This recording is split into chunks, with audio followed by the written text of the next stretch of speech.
Greetings from Sharpsburg, Maryland. My name is Jehovah. Welcome to War of Rights. Hang on real quick.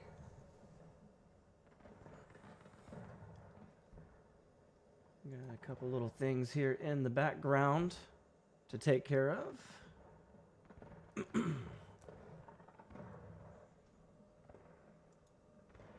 here we are.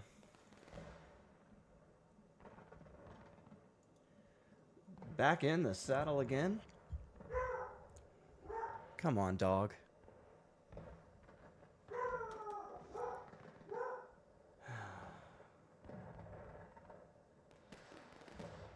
Okay. Hopefully the dog will not bark the entire stream. That would be lovely. All right, what's happening? Am I locked up here? Yep. Okay, here we go. Locked up again. Come on, computer.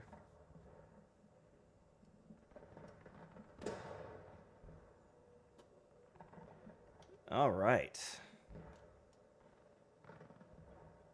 Let me check something here. This should not be locking up like this.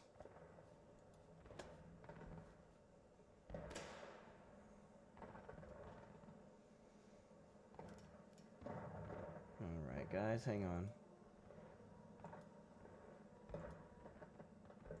Bear with me for just a momento.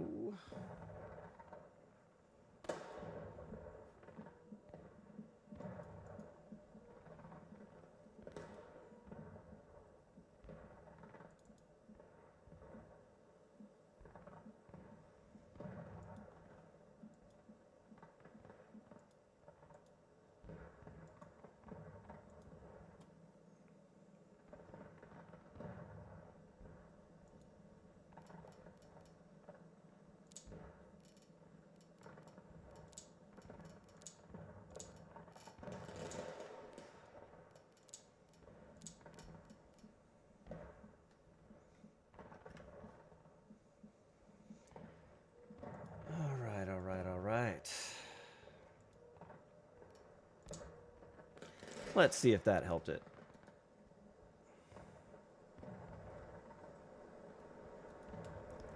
So it looks like we're going to be doing a contention map to begin with here. We have the Union Artillery. Lee's French Legion, the 22nd Virginia here as well. And the 8th Massachusetts, that's going to be the Serpent Battery, 51st New York. You know what? I had this up because of the event last week. Put that at a normal level. Okay, so we are playing a contention map. You can see we already have combat going on.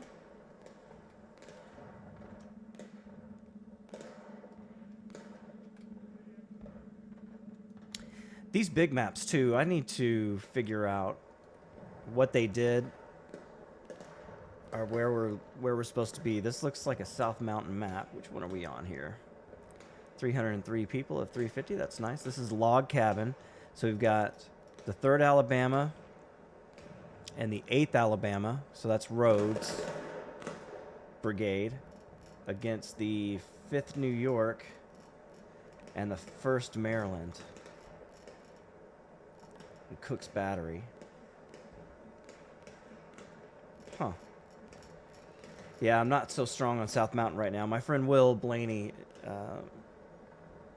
knows a lot more about it, so he's teaching me all I can learn. But this looks like the Wise Cabin. So today, yeah, that's where we are. Okay. So this is near where Jesse Reno was actually killed.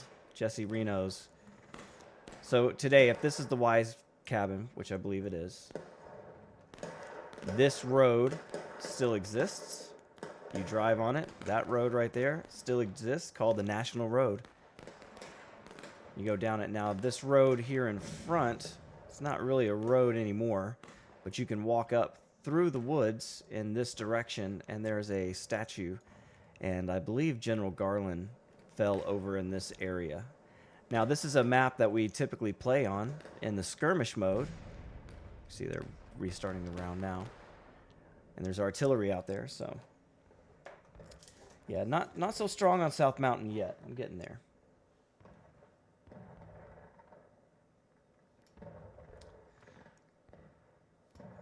Right, you know what? One thing here while we're waiting. There we go. Hey, Reddy, good to see you as well. Thanks for stopping by.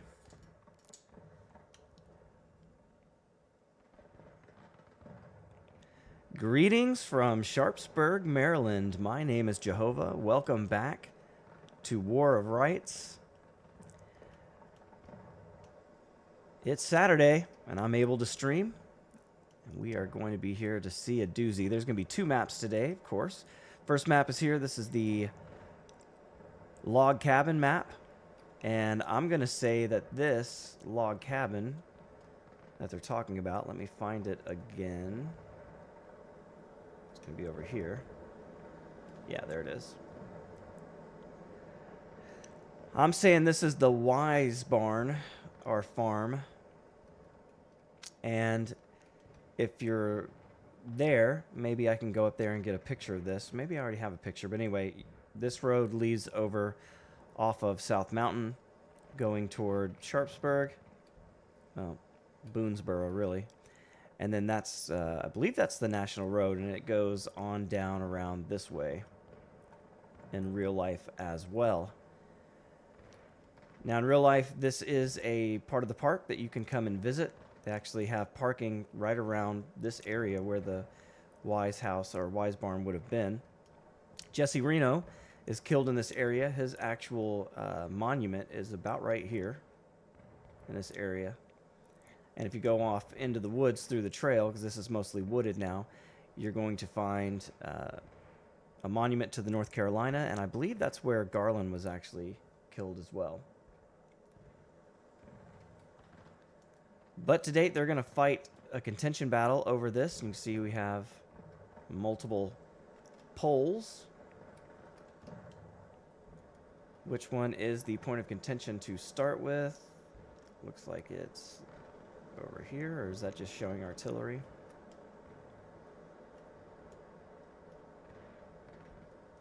Yeah. The artillery boys ready to go, chomping at the bit. Oh, there it is. So we'll start over here on this flank. Should give the Confederates an advantage, and they're already here. 2nd U.S. Captain Eddie and the Cav. They're not taking the point of contention. Boy, there's a lot of them close by, too. Now, this road here, there is a road that goes that way. Path, if you will. More than a road. But yeah, this is cool. This is still partially a field. This is where artillery is going to be placed in this direction here. And they're going to be firing across over in this direction. Way over on the other side. This terrain is not really good for artillery, so any kind of frontal artillery isn't going to really help. But Bondurant is up in this area, holding off the Union for quite a bit. Very active, and of course the Buckeyes are going to be hitting this area typically, but in this map it's got, okay, here we go, 17th Michigan and the 69th New York. So 69th New York is going to be part of, well, the Irish Brigade. It's going to be part of the 2nd Corps. That's going to be under Israel Richardson. He'll get mortally wounded at Antietam.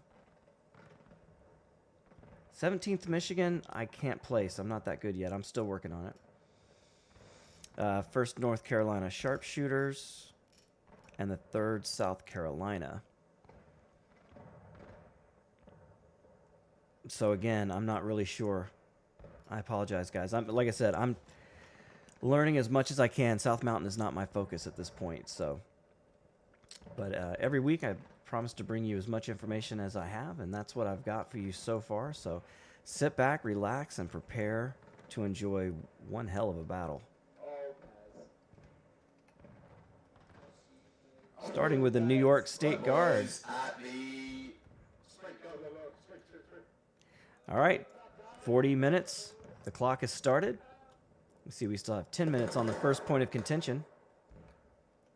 And the State Guard wasting no time getting to that fence line and into the cornfield. And second U.S. Cav set as skirmishers out here on the stone wall.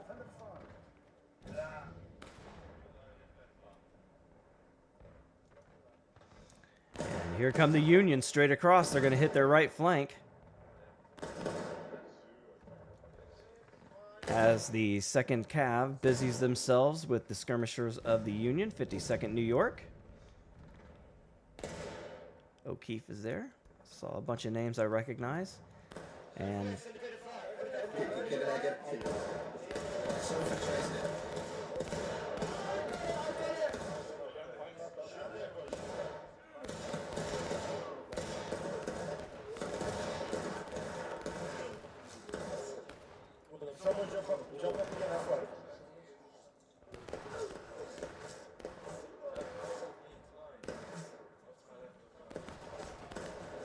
oh, and the Confederate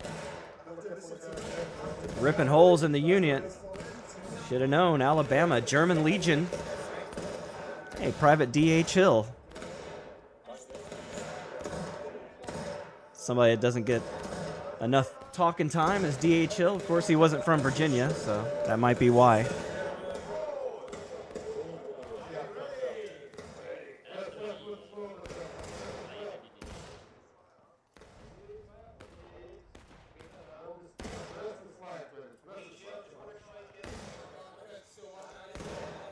All right, guys, if you have any problem with the audio or anything, just let me know. Look at the Confederates are now massing in the woods. And they're coming out. They're going for the point of contention. They've got a flag with them. 8th Alabama. Alabama, German Legion going straight up on the German Corps. 20th New York, 22nd Virginia. And it's getting scrappy right here at the point of contention as Confederates receive more reinforcements.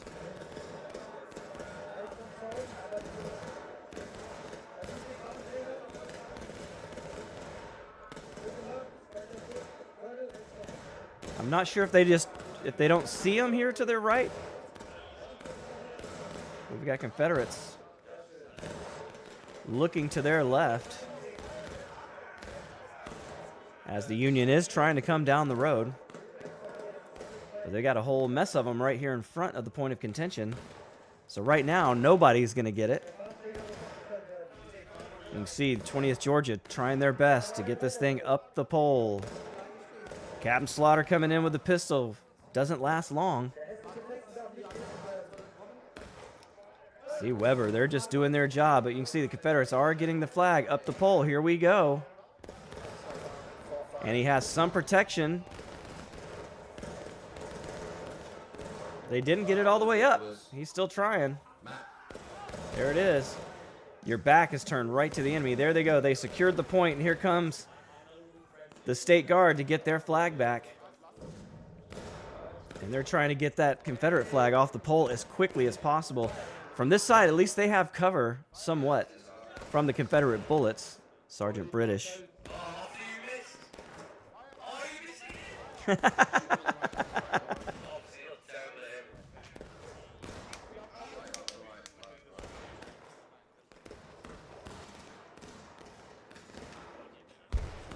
Well, he's done it. Neutralized the point of contention.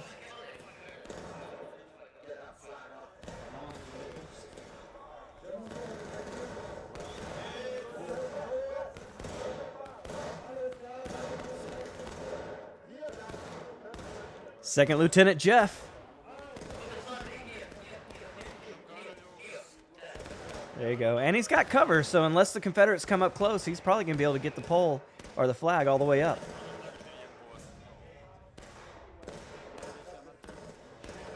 Oh, but here comes James Wesley. 88th New York. Along with the Alabama German Legion, we see some 56th New York there as well. They've got an angle now. Be much harder for the Union to get that flag up. But they still have a large contention here. You see Tall Gray playing in the corn as well.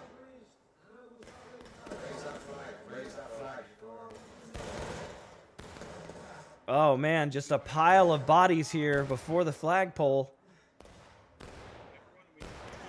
See both sides losing a healthy amount of morale early in this match. Oh, look at this poor bastard. Whoa. That's gross. Look, his tongue's still there. Not made for children. Not made for children.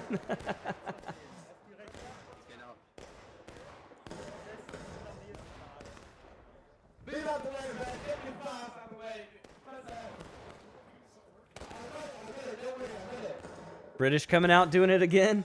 It's the one-man show on the flagpole. It's like, I just need a meat shield. Ineffective. He goes down.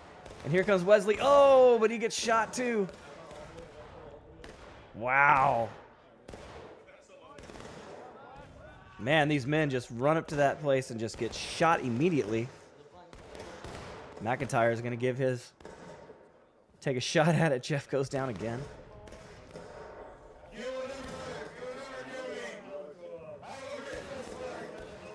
There's James Joker.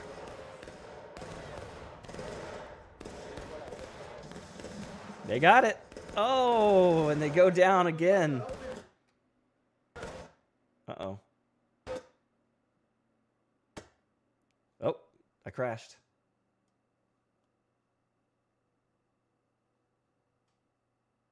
Well, that's no bueno.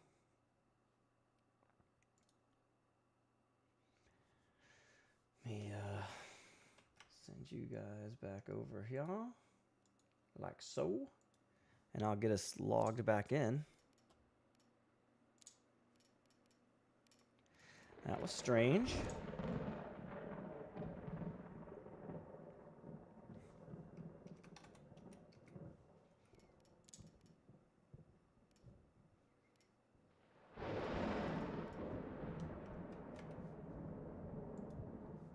Not sure why my computer or why the game crashed on me. I don't know if it was just me or if it's the whole server, so we will soon find out. The truth will be revealed.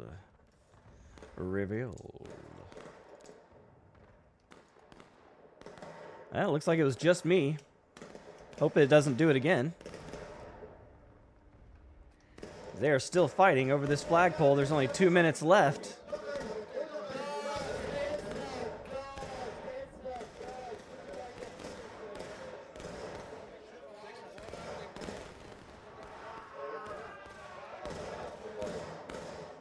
You can see the flag of the Irish Brigade.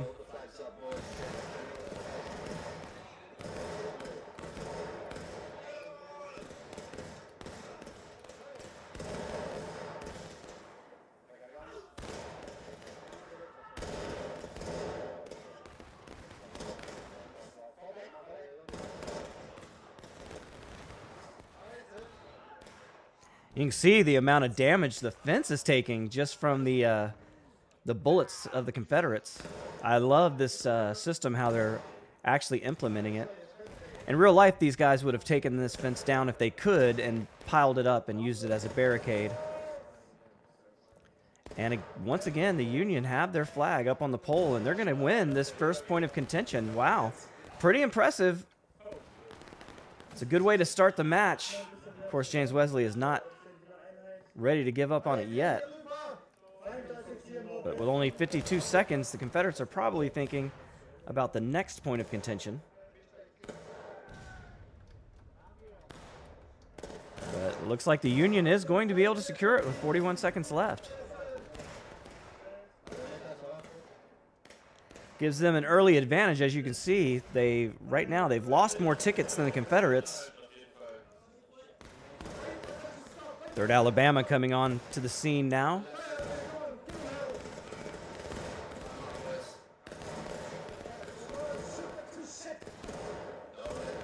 Deadly with the bayonet, but also deadly with the rifle.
See the blood on the bayonet?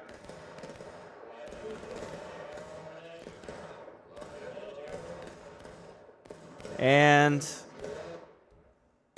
they're having to defend it because the Confederates are in the area. No mercy.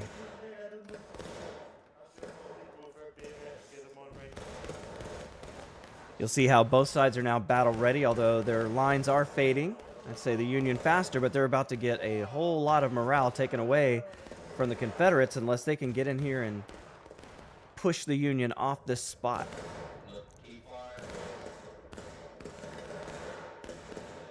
As you can see, the Union has consolidated. We have a Confederate just roaming around out here.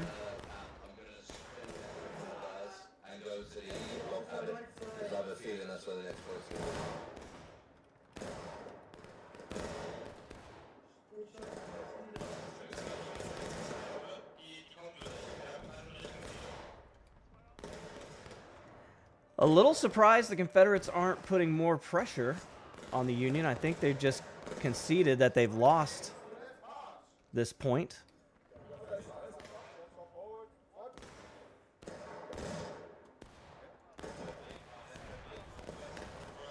And the Union on the flank is getting a lot of attention right now.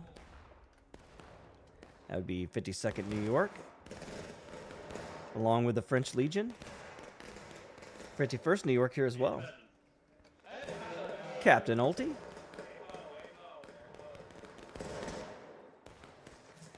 Getting to wear their natural colors this weekend as Union. Historically, 51st New York being one of the regiments that took Burnside's bridge and charged across. Their bravery could have been because their only cover was a wooden fence when the 51st Pennsylvania had a stone wall. Getting over the bridge was preferable. And you see the Confederates now have rushed into the point of contention. They've forced the Union off the spot at the very last moment. There's Jumbo in there. Oh, but they did neutralize the point. So the point has now changed. Well done by the Confederates. That was that really saved them there. You can see the point has moved all the way across to the other side of the field, near the artillery. So it's about to get really bloody, and you can see the artillery being right across from each other as it appears. It is. Oh my goodness, look at that. Already making Confederate jelly.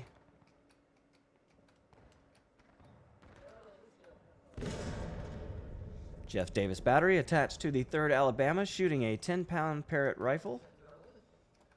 Very accurate. This is a 12-pound Napoleon. Smooth bore weapon. That is a exploding case shot.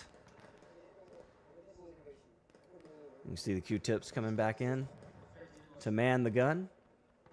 That is also a 10-pound Parrott rifle. And that is a 10-pound Parrott rifle. You can tell because there's a wrought iron band. You see that bulbous end right there? This gun is cast iron, but that is a wrought iron band because these guns had a tendency to explode. So, to prevent that from happening around the breech where the most pressure is going to be exuded on the gun, you put a wrought iron band. More Napoleons. Let's see what the Union is shooting.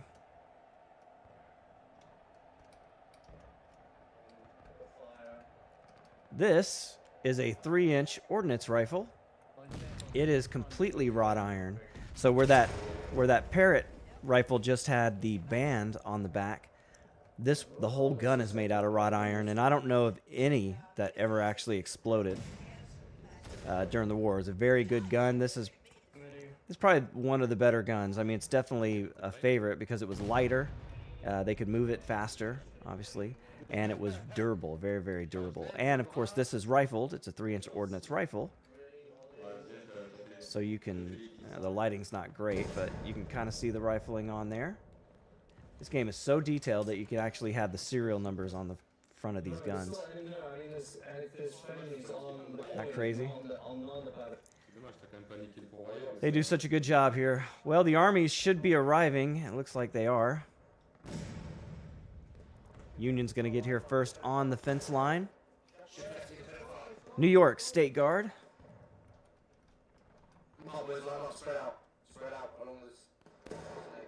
Confederates right out in the open.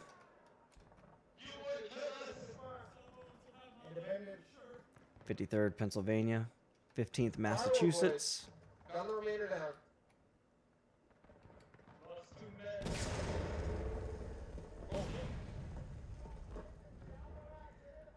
Here come the rest of them. Chiquita Banana.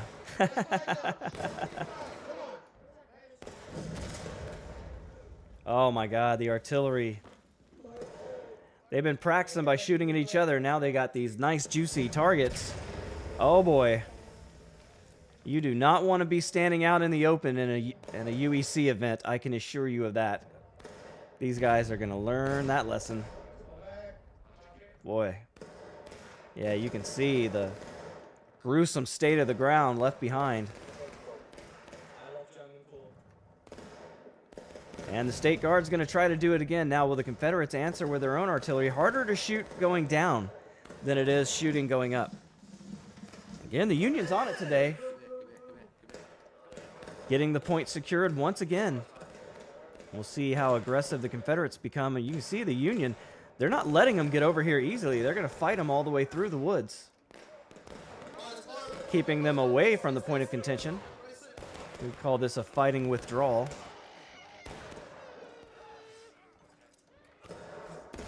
Because the Confederates are coming.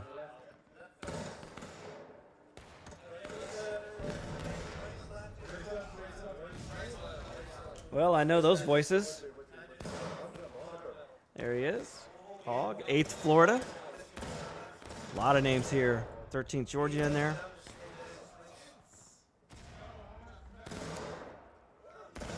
And right now, both sides engaged. It's a dead even match with 21 minutes left. 10 minutes on this point of contention. Now, you saw the strategy last time for the Confederates. They waited till the very last moment in order to take the point of contention away, and now it's going to be much, much harder because the Union with this fence line, they're going to kill anybody that comes out in this field, so they're going to have to swing around and hit them on the flank and roll them up, and that looks like what they're going to be trying to do here. But they do have Union in behind them. It's not going to make that easier.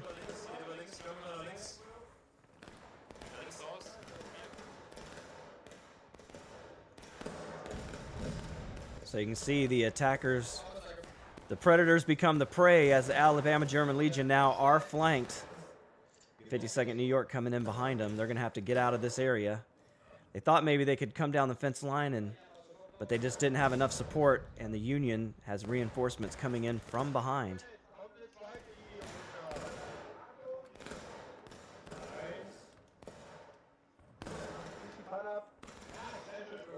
Empling using the pistol. And here the Confederates come.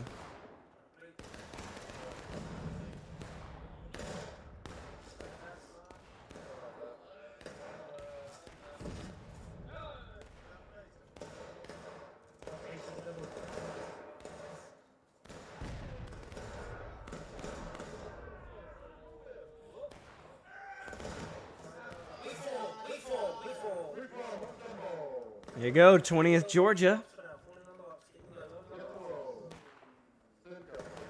Coming in and wiping out the 52nd New York there. A lot of familiar names here, of course.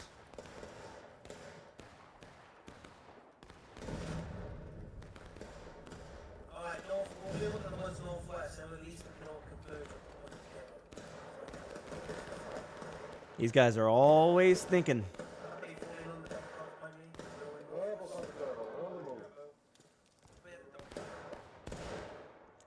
But the Union have a really good defensive position here along this fence line. It's going to be hard.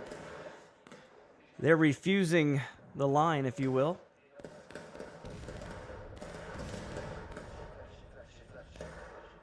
Yeah, it's just so hard, you can see, to get that artillery lower enough shooting downhill to depress the rifles, they would say, or the barrels. It's just not easy. And now they're going to come back out into the middle of the field again. This time it's the 8th Florida. But they're not just standing there. They want to get across so they can hit them on a flank. And maybe find some protection from the artillery. Because right now they are sitting ducks. As they seek the protection of the rocks. And they've made it. Now artillery does have a hard time shooting through stone. So this may give them an advantage.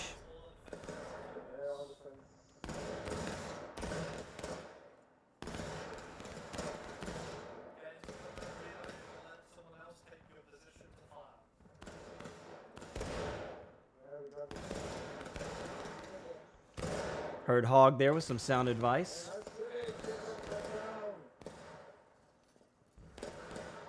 Get out of danger to reload. Give that spot up to somebody who can fire.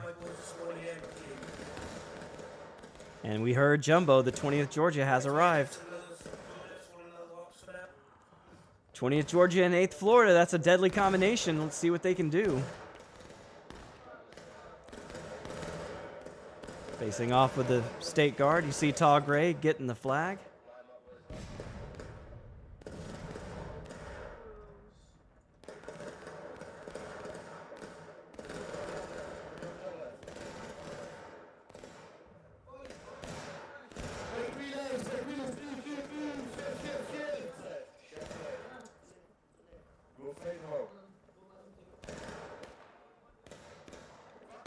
Well, they shot holes in them, and now here they come. So as they got them to move down the fence line with help from the 2nd U.S. Cav, 56th, and here they come. They're going to rush right into the position. You see the Union flag laying on the ground. And now the Confederates have flanked this position. They're on the fence line. And you can see they're doing the hammer and anvil, the pincer. They're coming in from both sides. As the Union will counterattack, here we go.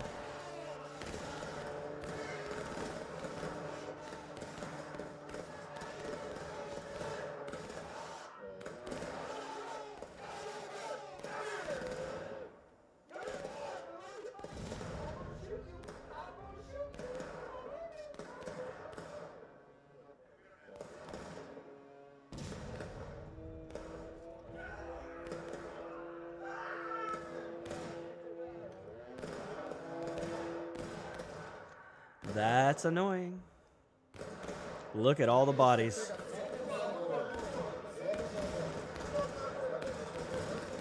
And they're about to add to it, just as the Union is able to push off the Confederate right attack. The Union right falls. And the Confederates come flooding out of the woods, 3rd Alabama. And now the TKO, along with the Alabama German Legion, trying to get that flag down.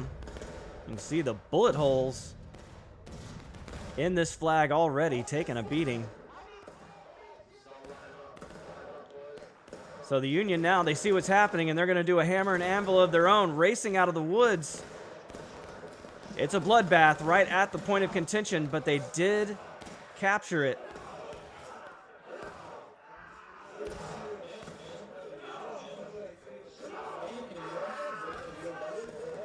And now the Confederates are taking losses.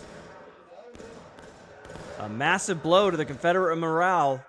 The point of contention is now shifted, going back across the field once again. And we're going to be right out here near where General Garland was killed. And around this area is where Jesse Reno was killed. Will seems to think Reno made it up into these woods right here, and he ran into the Confederates and got killed there. I don't know. I don't doubt Will. But he wasn't 100% on it either. But that was his thinking. And you can see the Confederates now closer to the point of contention and streaming that way through the woods. Let's join them.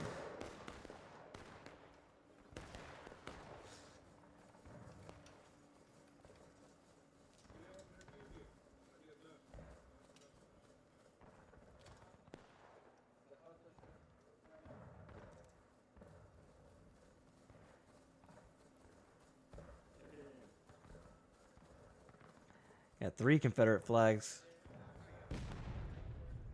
getting there, but the South Carolina flag is the one that's going up the pole as we speak. See this thing already full of holes as well.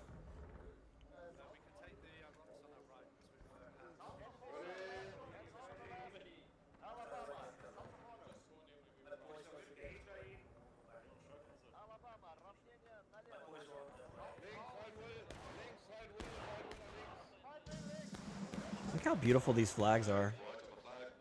I like the damage that they get now, too. Very cool. So now they'll try to get their morale back. They've almost got the Union down to taking losses, but you can see they're a whole lot of morale behind the Union now. But if they are able to secure this point of contention, they'll get the Union down further than themselves, and they'll take the lead again. And you see the USA getting their units organized to attack this position. This is my favorite gameplay style, really, because the maps are so much larger, and you do have to make multiple attacks, and you kind of got to figure it out on the fly.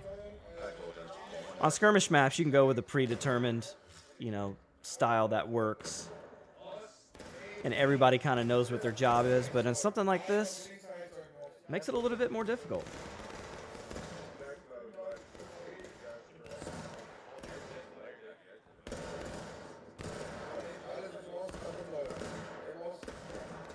So the Union is here. They're coming in.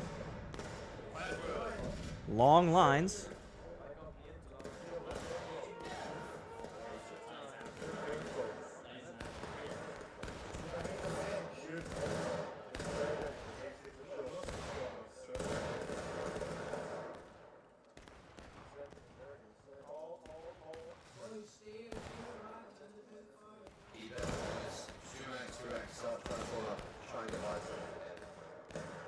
Well, the German Corps has come up to help. And we've got more Union movement along the fence line. 52nd New York.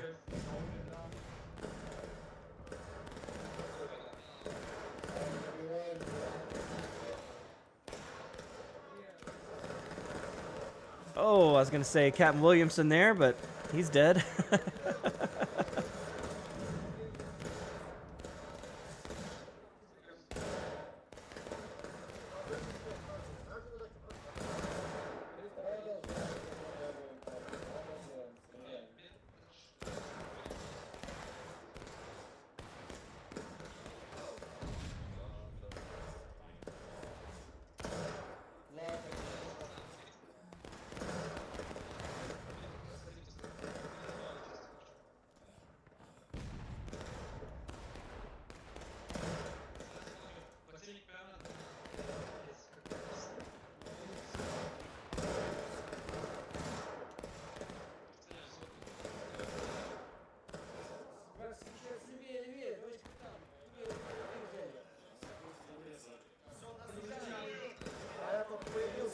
Here come the Union. They've got the bayonet.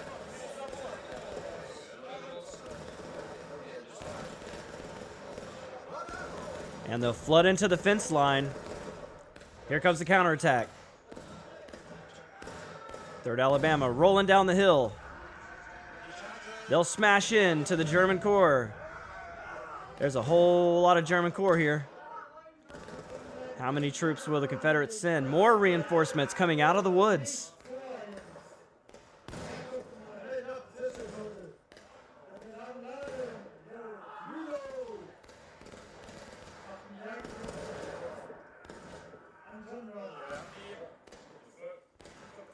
Well, they've got a foothold and they're holding this position, but it is kind of far away from the point of contention. They are certainly making progress.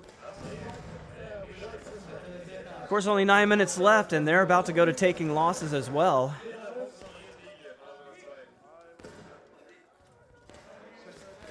And they're on the move once again. Here we go. German Corps and Weber going to creep closer and closer and try to put a whooping on those Confederates.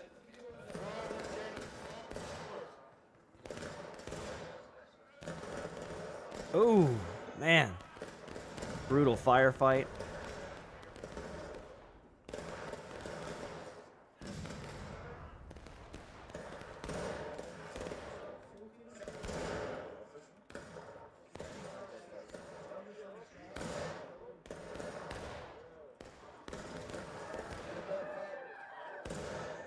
Well, there you go. Union now taking losses.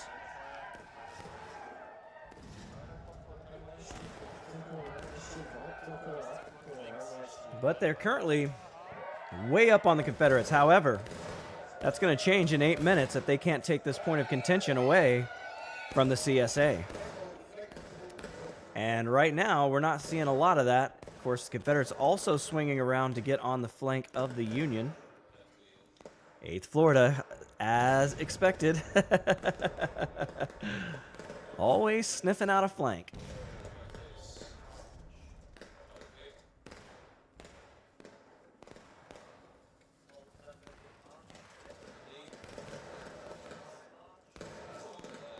Hogg marching to the sound of gunfire. He's found them. They do have rocks as cover. You see a lot of those bullets bouncing off the rocks. And Hogg's about to get... Well, I was thinking Ulti was going to go that way. He's looking for the flank of the Floridians, and now the 51st New York are the ones who will enjoy the flank attack, and they see it. 8th Florida, they know they're in a bad spot. They've got to get out of there. That's heads up, so you don't just stay there and get all your people killed. Fall back, find a better position.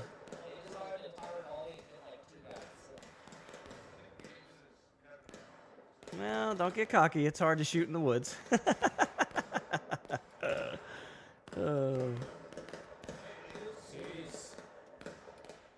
I am surprised there's not more attention paid to the point of contention. Well, I say that, but of course there is. Here they are. The Union. Right here at the flagpole. They're trying to get it down. Oh my God. Marco just cut Slaughter in half, and they've done it. Now the Union is breaking. You see how quickly this thing can turn around. The point of contention won by the Confederates, and now the Union go all the way to breaking. If the Confederates can take this point of contention, they can win this map, and they haven't even started breaking yet themselves. So well played by the Confederates so far. And where did the point of contention go? All the way down here at the end of this field. And you can see the USA now going to have first take of this right here.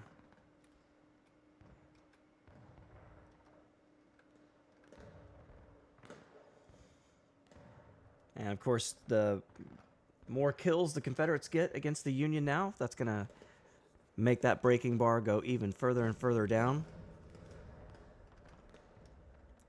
Get them into a last stand situation. But I don't think it's going to last that long. We shall see. The Union going to get to this spot first and try to defend it. Look at how big and beautiful these maps are, man. See the whole Union force coming this way. This is from their spawn.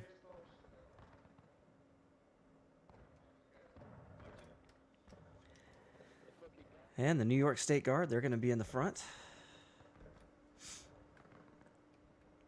This is the Reno's Fall map. So you can see how these maps all kind of tie together and where they are in relationship with each other.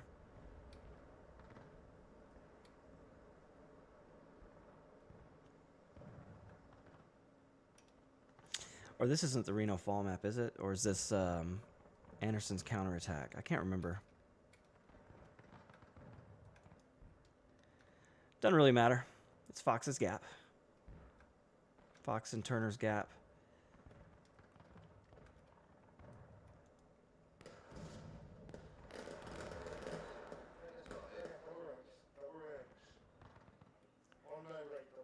So they're here, but they don't appear to have a flag to be able to take the point of contention. And the Confederates are getting here, so I'm not sure what the Union strategy is here.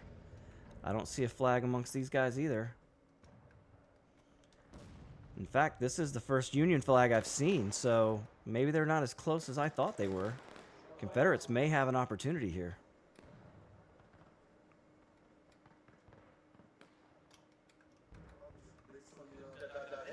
Alabama German Legion, they don't have a flag, neither does the 56th.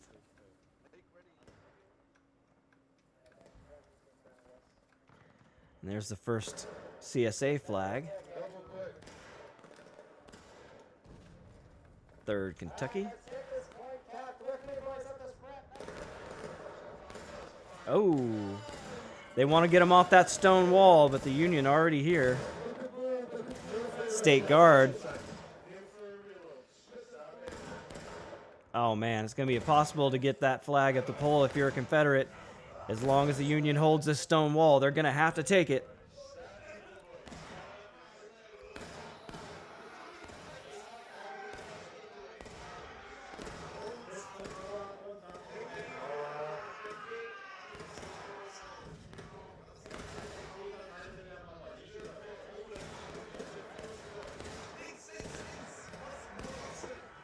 And they've done it. They've driven them off the wall, and the flag is going up the pole. The Confederates are going to be able to take this point of contention. This is not great for the Union, who are already halfway down breaking. And the Confederates can win this thing outright in about 2 minutes. Now the Confederates go to breaking as well, but they're got a pretty commanding lead right now over the Union. 2 minutes left in this match. Unless the Union can take this point of contention away from the Confederates. That should draw all the Union flags this way. See the 6th New York doing their best.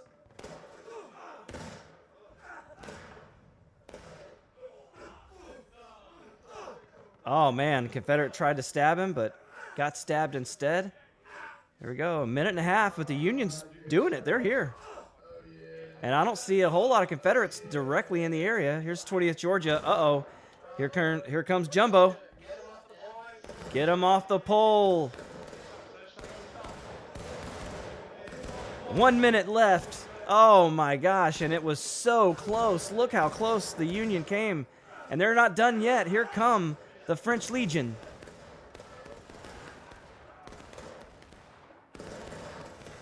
You can just see how the momentum shifts. Oh, 51st New York is here. They're going to do it now. 9.5 minutes left on the clock. But the Confederates are about to lose this point of contention. Wow, within 36 seconds. Point neutralized. And they may call this a draw, but the Confederates do have an advantage.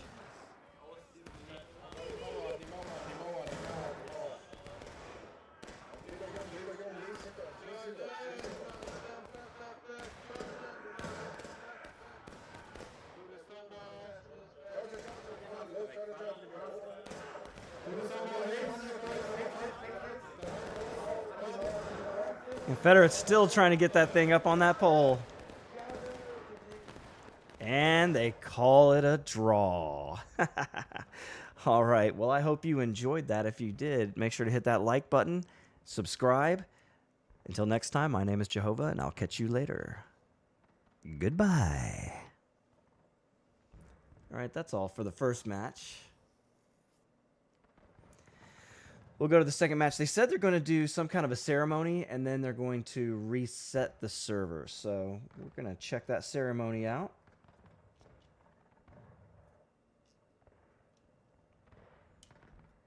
See how that all goes.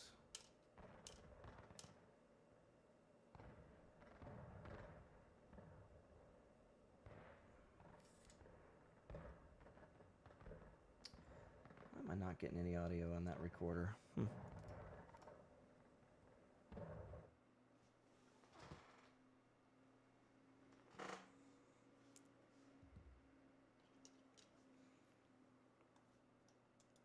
Well, we'll see if it doesn't appear to have crashed, but I can't tell. Oh, nope, there it goes.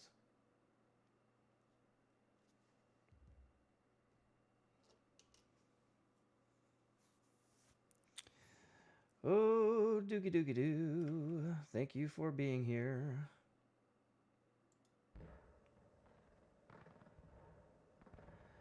Doobie doobie doo.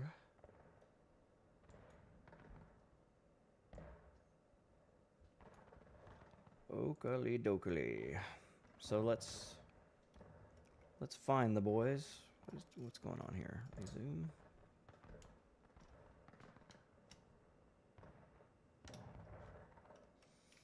Am I crashed? Okay. Like, what's going on here?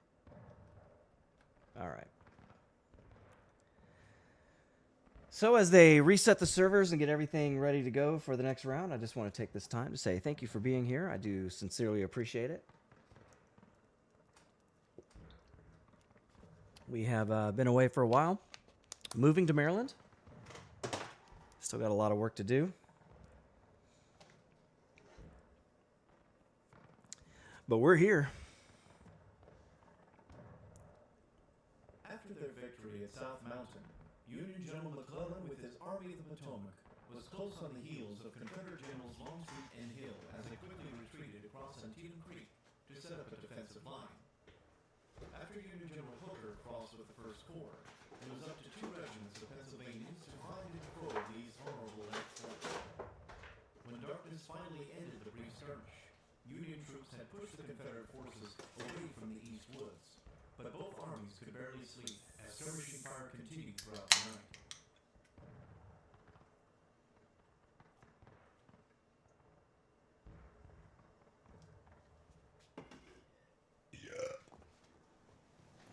Yep. As the next morning dawned, however, the Confederate and Union troops stirred from their slumber for the action to come. The unending skirmish fire erupted further into proper battle as lines of infantry and batteries of artillery added to the cacophony. Just west of the East Woods lies the cornfield owned by the Miller family. And by 6 o'clock on the morning of the 17th, the veteran troops of the Union Iron Brigade would advance from the North Woods and through the cornfield into the open fields to their south, right into a withering fire. A withering fire.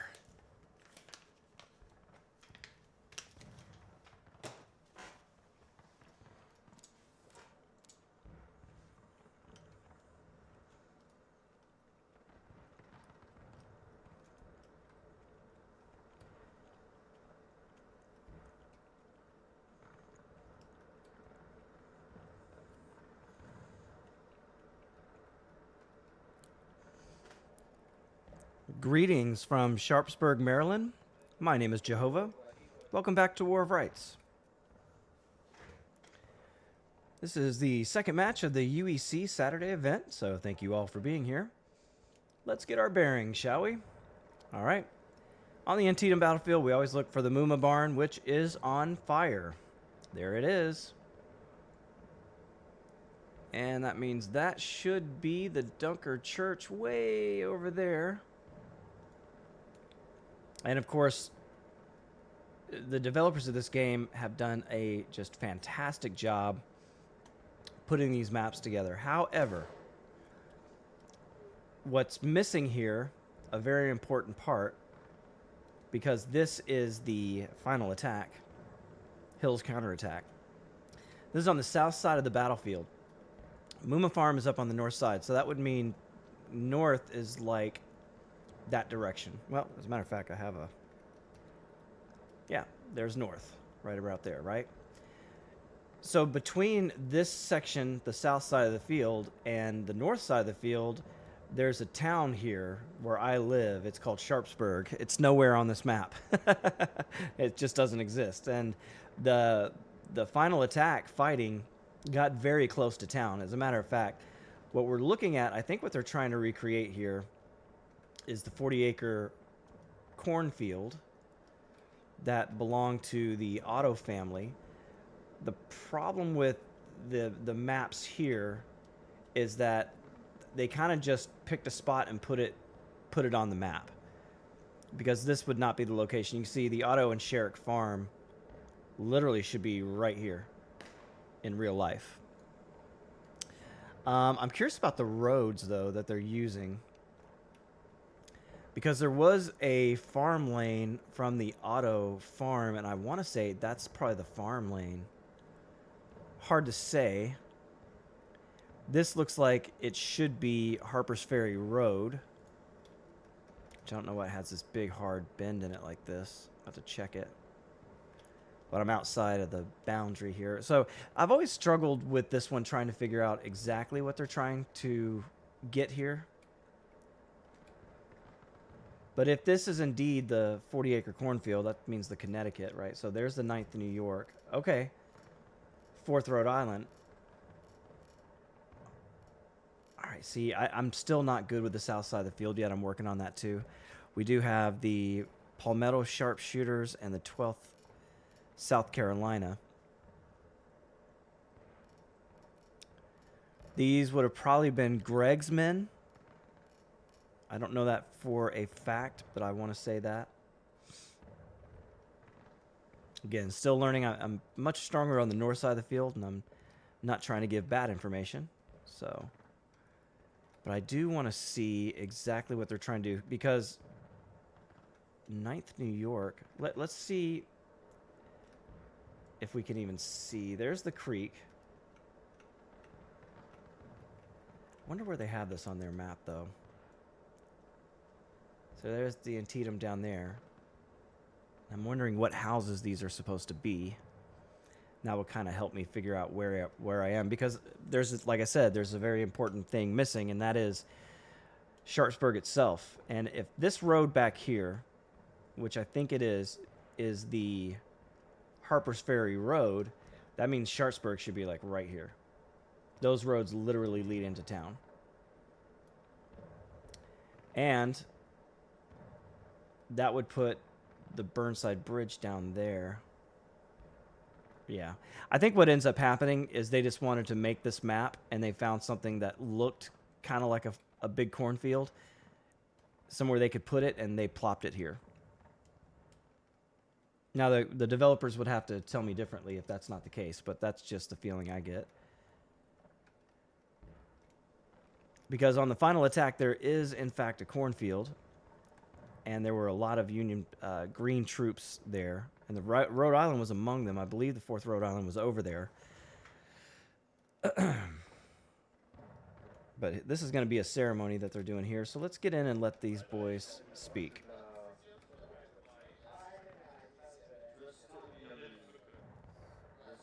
As you can see, the Confederates marching in.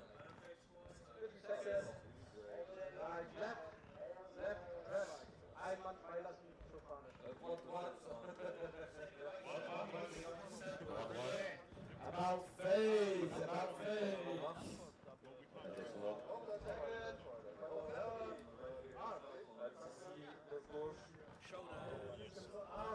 Dress right. To me and Scranky. Scranky just faces. Dress right, dress right.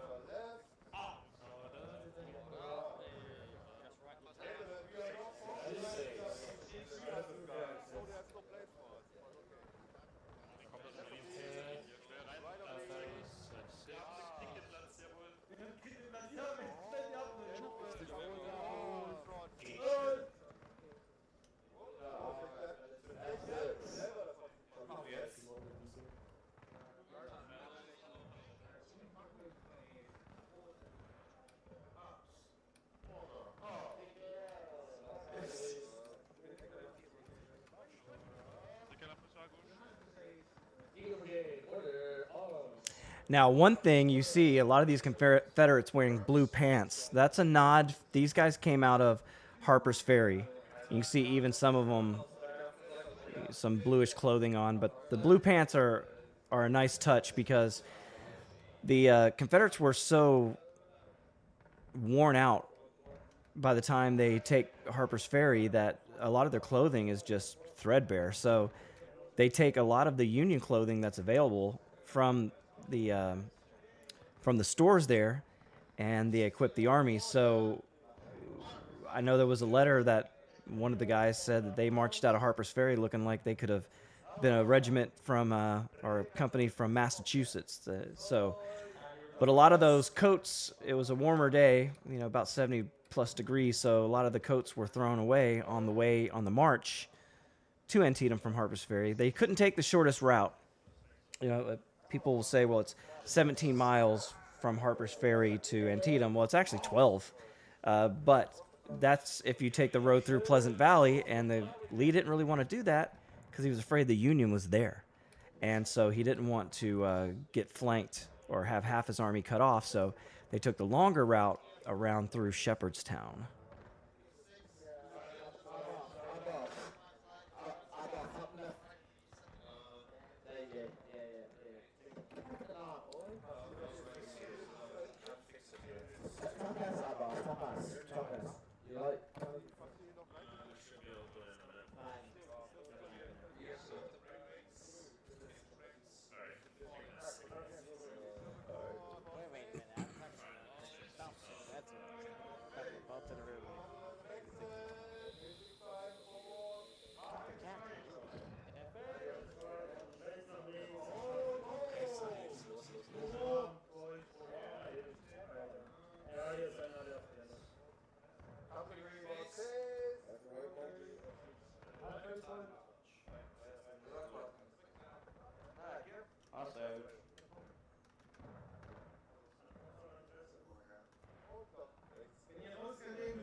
Borg ein bisschen zurück. Ja, das geht nicht mehr wegen dem Stroh.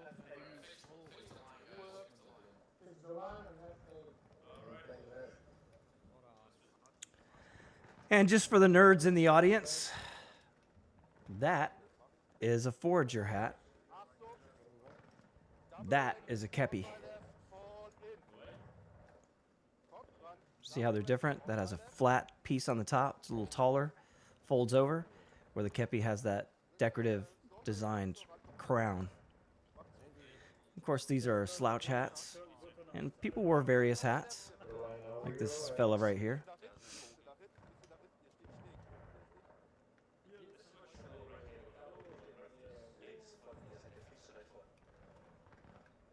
They also have stunning detail on these weapons.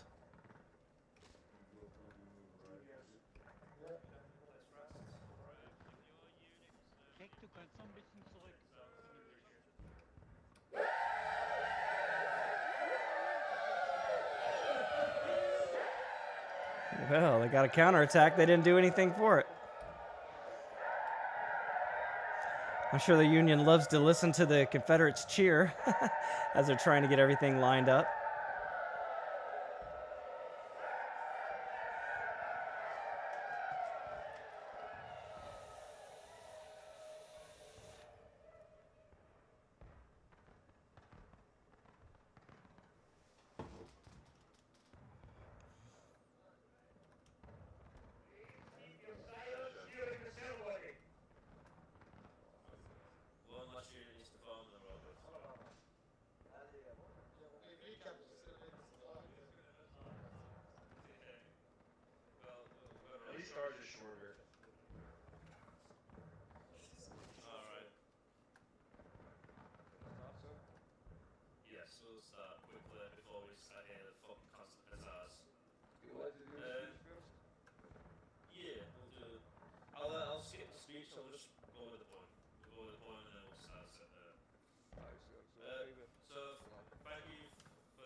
gonna go for the poem for the fucking bizarre happening. One of my favourite poems called For the Fall. With proud thanksgiving, a mother for their children, England mourns for her dead across the sea. Flesh for her flesh they were, spirits for her spirit. Fallen in the cause of the free. Solemn the drums thrill, deaf arms and royal, sing sorrow up in immortal spheres. There is music in the midst of desolation, and a glory that shines upon our tears. They went with songs to the battle, they were young, straight of limb, true of eyes, steady in the glow. They were staunch to the end, against odds uncounted. They fell their faces to the foe. They shall not grow as we are left grows. They shall them, he is condemned. They're going down to the sun this morning. They go not with their left again. They sit and say loads of home. They have no in our labour of the daytime. They sleep beyond England's home. But where our desires and our hopes profound, felt as wellspring is hidden from sight, to the most heart of their own land as they are known, as the stars are known to the night. As the stars shall be bright when at dusk, muted in the matches upon heavenly flame, as the stars star in the time of our darkness, to the end, they remain. Gentlemen, we will now play the last post, followed by the race. Please keep your silence.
It's funny when people log out, their bodies start crying like they were shot. Which is not something they wanted for the ceremony, I'm sure.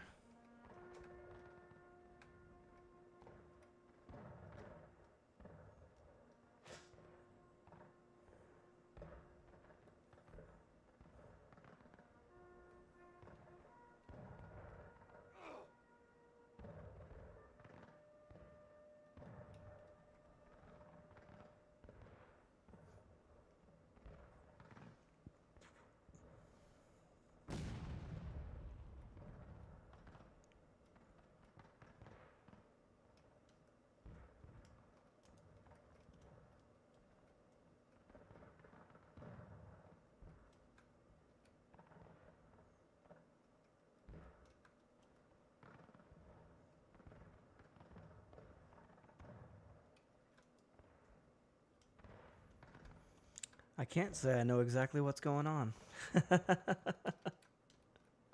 If someone else is talking, maybe I've got them muted. Says Hagman's talking. I can't hear him.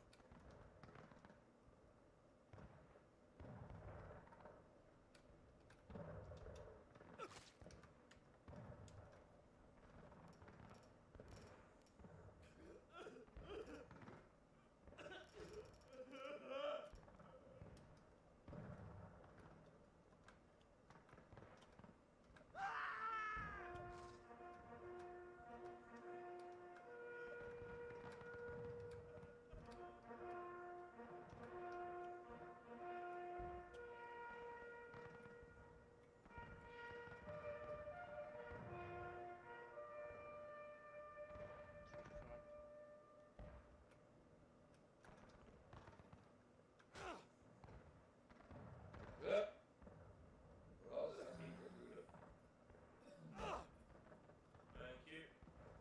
Thank you everyone for doing the silence. We will now head with restart and continue. All right. Well, here we go. Not sure what that was all about. I kind of feel a little bit in the dark on that. So we'll go to the final battle.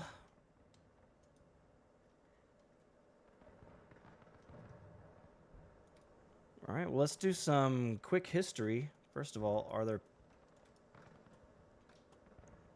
Well, it said it was restarting the round, but I don't see that happening. Oh, here they are. They're all populating in now.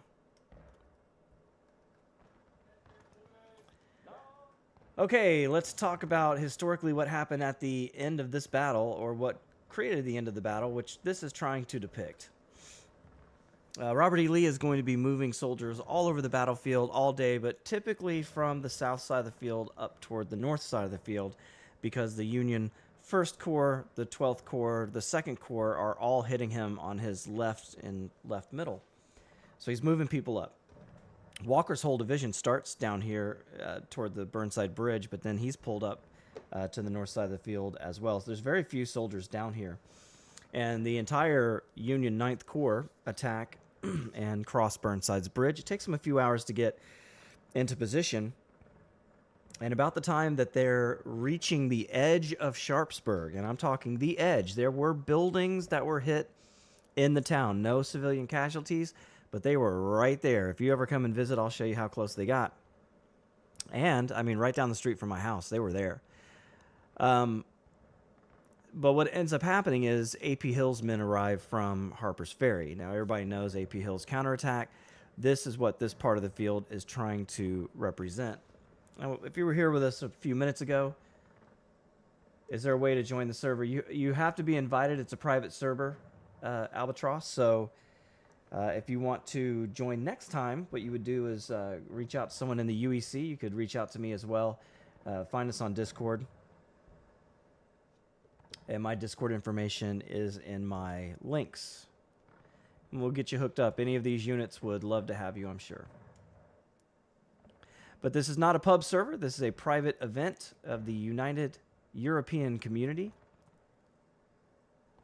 And they are going to... What is the Cav doing way up here? So Eddie getting his boys in position well before the clock started. Not sure what that's all about. But A.P. Hill's men did attack, and they hit the Union on the flank when they were right up on the town. And that ended the attack for the Union Army for that day. It's about 5:30 in the afternoon. Lawrence Branch, a brigade commander for A.P. Hill, was shot and killed here. As a matter of fact, as you're going out of the battlefield on the road that leads to the Harper's Ferry Road, you'll see his mortuary cannon. As a matter of fact, you know, again, if this is the 40-acre cornfield, then they're going to hit right here. The Otto and Sherrick Farm should be right there. The road should lead directly down to the bridge in that direction. And so the Confederates are going to sweep in. They're going to hit the flank. That's going to drive the Union back away from the town of Sharpsburg. And the Confederates are going to hold the high ground along the Harper's Ferry Road.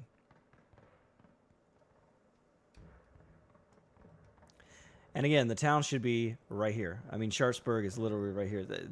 That's kind of, well, I mean, maybe back there a little bit, but the Cemetery Hill should be right in this area. And from here, you could see the town. Now, of course, if this is the Otto farm, that means that this is the road. Oh, you know what? I'll bet they did. Okay. Maybe I'm starting to see this differently. Okay, let me think about this. Maybe they're using the maps from the Park Service, because there is a sharp bend like this, like you see here, as you're leaving the park. Confederates would have been coming from that direction. So if that's the case, and this is the actual park road, that means the Otto Sherrick Farm should be literally right there, because that road led to there. And these would be the trails. Well, that makes sense, but the Burnside Bridge would be right there. Literally right there. But instead, they've got the Bloody Lane right here. Again, they made the map smaller so that you could actually play this game, right? All right, the clock has started. Second cav was already in position, but they're going to get overwhelmed very quickly by the Union.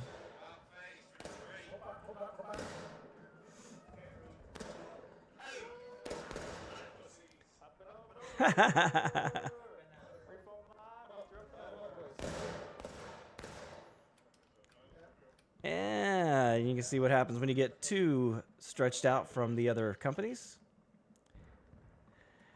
Yeah, this map, like I was saying before, with skirmish maps, pretty predictable. This map, the Confederates are pretty much going to come to this spot, and they're going to work all the way up this fence line, shooting into the point of contention, which is out in the middle of this field, as you can see there. Looks like the Union, though, are going to try to thwart that with a flanking maneuver of their own, and they'll come around this side as they normally do.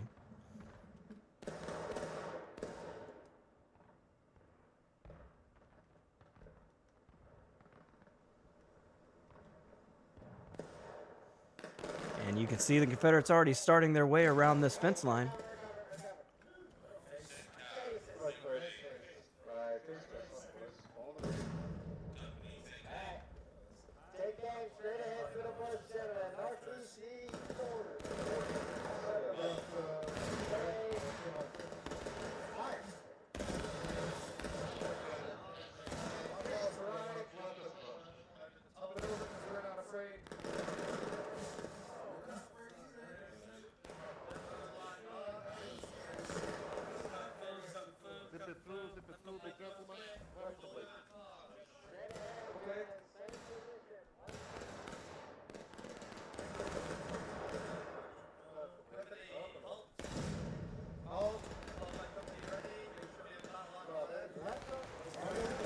Hogg coming up to offer support to the 56th Virginia. Here come the 20th Georgia as well, going right by. Jumbo wants to get into the cover of the trees.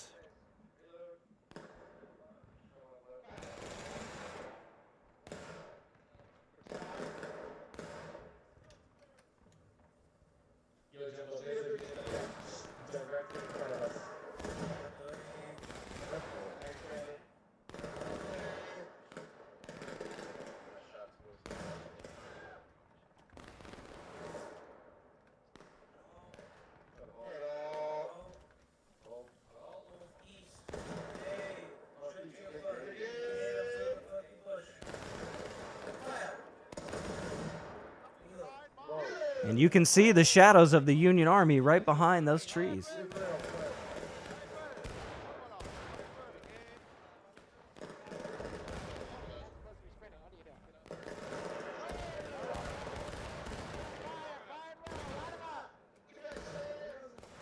And the 8th Florida going to come up and offer support. Nope, 3rd Alabama with them as well.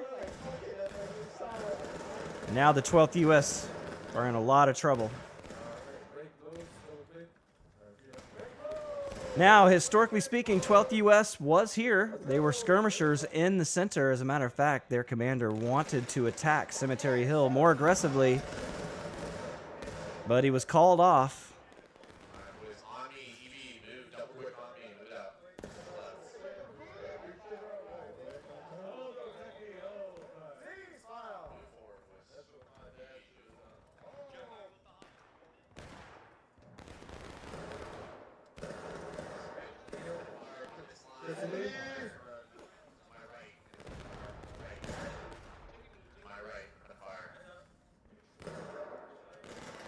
Not sure what EB stands for. These guys are newer to me.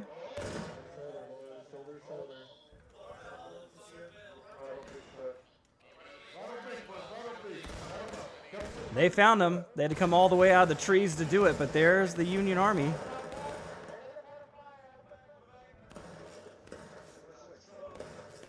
See them wearing their pajamas, the French.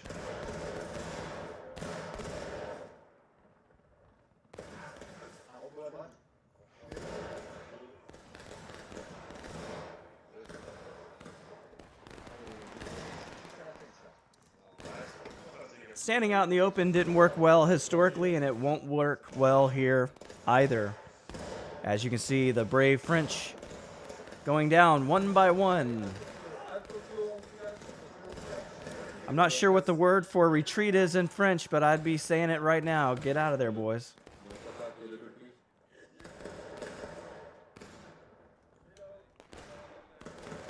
So we're right here at the edge of the map,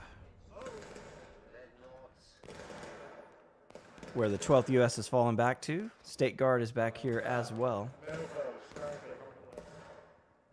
can see the Confederates making a strong push out into the field. No need to really grab the point of contention this early. They usually don't. 8th Alabama. There's Juicy Boss. There's James Ryan. Not holding a flag this week.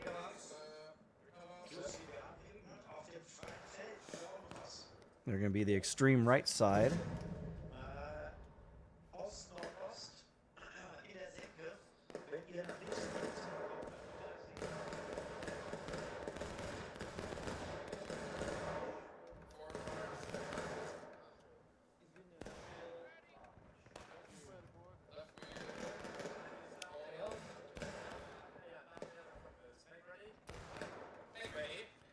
So we'll do some long-range musket practice.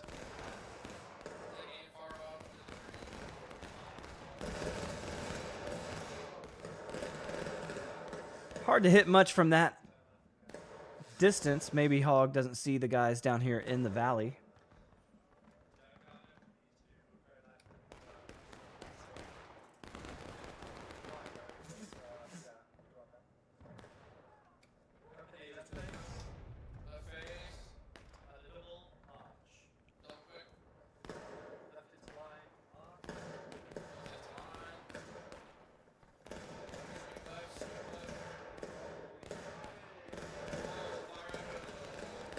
Always looking for the flank.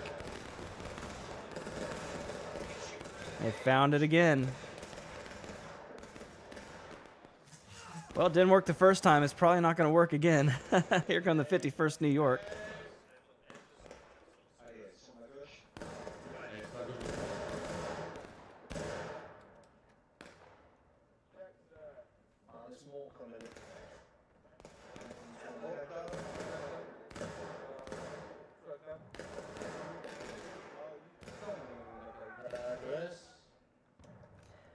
And the Floridians are taking some damage here, but they do have a little bit of cover. And of course, the 51st using the hill to cover themselves.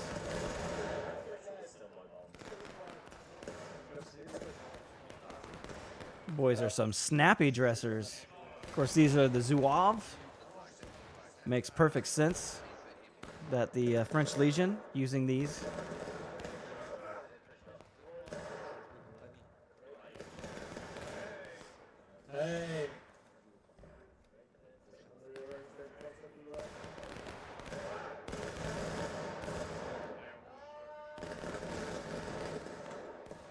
So the 8th Florida's up here, but they're not alone. They've got the 20th Georgia on their right. Now 3rd Alabama coming straight out into the field, putting a lot of pressure on the Union here at this point of the field.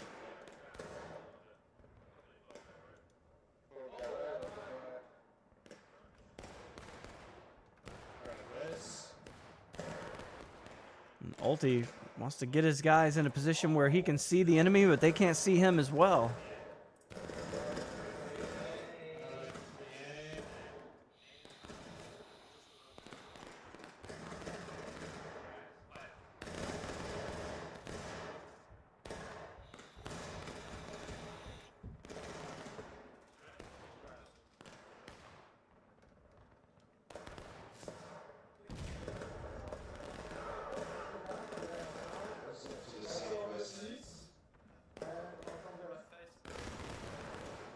The Union quite stretched out here. I'm not sure how much is being accomplished on this side. A lot of kills, I imagine. 88th New York. Fighting the Q-tip boys, trying to get a gun up in that area. You can see they wanted to get close, so the Union came and closed that down. 3-inch ordnance rifle and a 12-pound Napoleon. So the New Yorkers doing their job, protecting their boys from artillery fire. 6th New York there as well. And the 52nd working as skirmishers. They got the 20th here. And that means in 22nd. And there's our French Legion.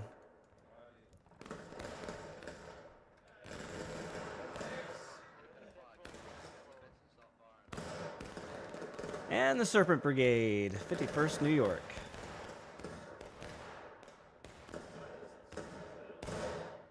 Yeah.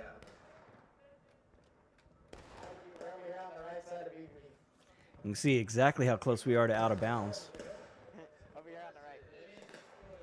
That's why the Confederates really like attacking from this way, because you don't. It's easier to guard your flank.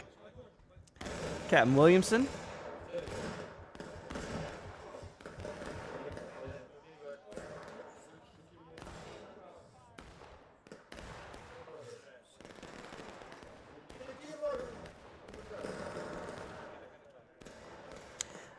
So at this point of the game, it's really just about killing as many Union as they can to get their tickets down. You can see it's working. The Confederates do have an advantage in tickets. That's represented on that bar there where it says battle ready.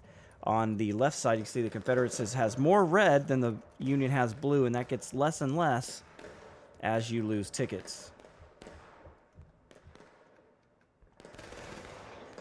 So right now, everybody's just waiting for the clock to tick down, trying to get as many kills as possible, trying to put their boys in a good position, but it looks like we may be taking the point of contention very, very soon. 8th Florida getting real close with the 20th Georgia in support. Now, they may actually just be doing this to fight those skirmishers, but getting real close to the point of contention as well.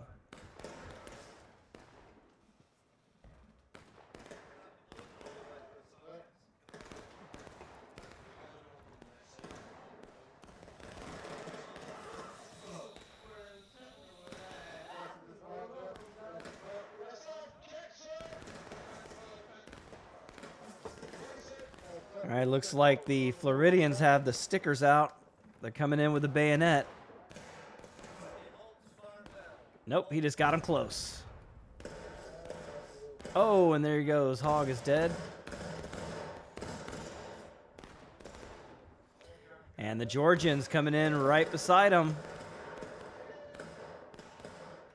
Confederates putting a lot of pressure on these rocks here. But there are a lot of Germans. And the German Corps, tenacious. 20th New York, once known as the anchor of the Union, for doing just this very thing, standing their ground and shooting it out. Now with the 22nd Virginia with them, they're even more deadly.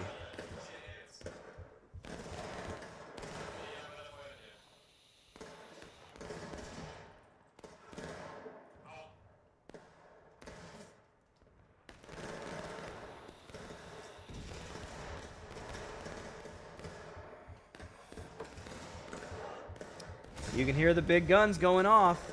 That must mean the Confederates have gotten their guns back. Oh, they're just shooting them from up on top of the hill. A mismatch. Confederates have artillery on this map. The Union does not. Of course, historically, this was a stunning success for A.P. Hill's division. And it saved the battle for Robert E. Lee.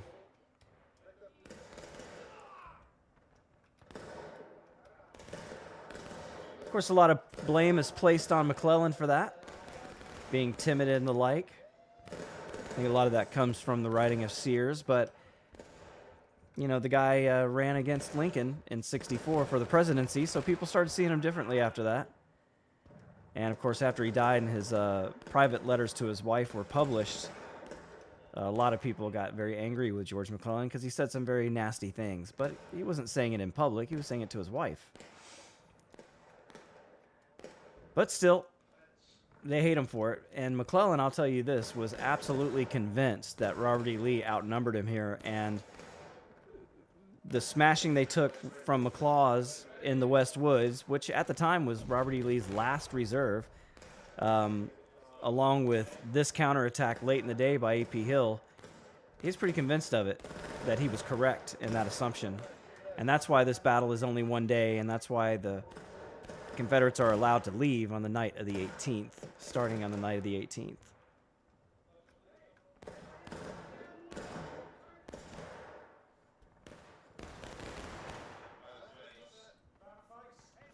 But we're all Monday morning quarterbacks and like to believe that we would make different decisions than the historical decisions that were made. Of course, it's easy to see the flaws in those ideas with so much time removed. You can see the Union's doing a pretty good job fighting their way back off that fence, and the Confederates have pulled up to the high side of the hill. Both sides are about even. I mean, the Union are making a comeback here with 24 minutes left. Who's going to go to engaged first?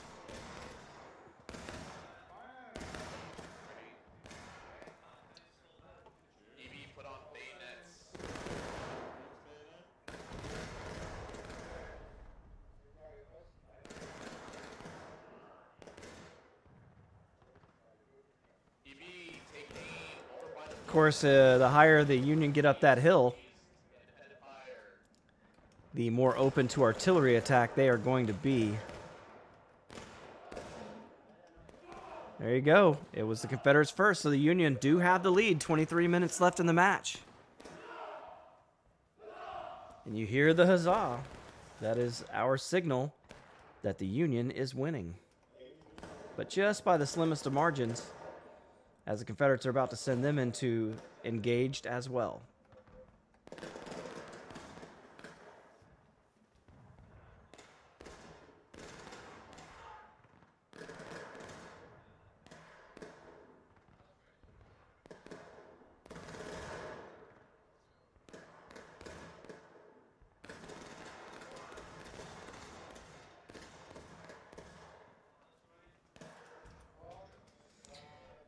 Union really hanging in there.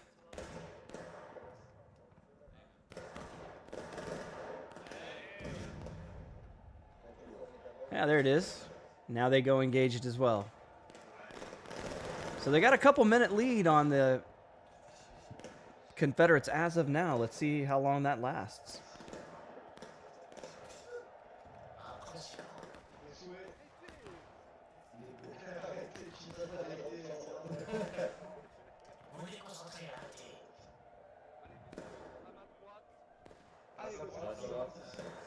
And here they come, the French Legion going up the hill.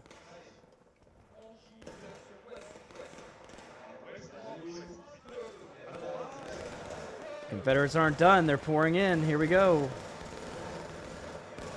They'll swing around and hit them again.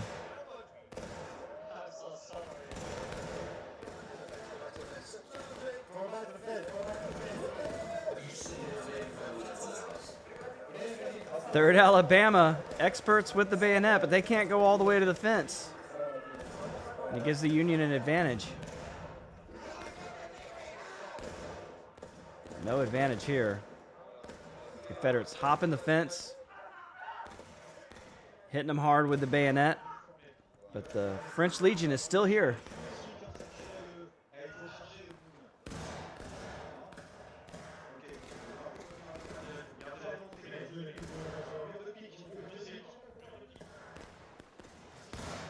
Here they come again.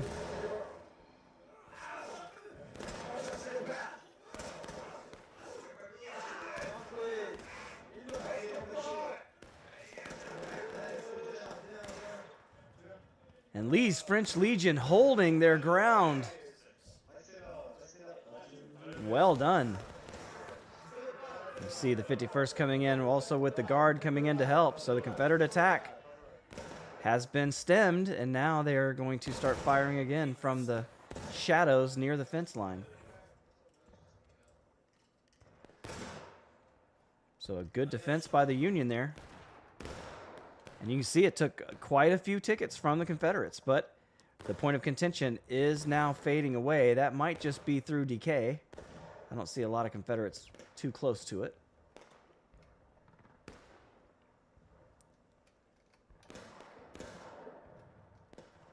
And as you see, it's coming back now again. Union moving troops over in that direction.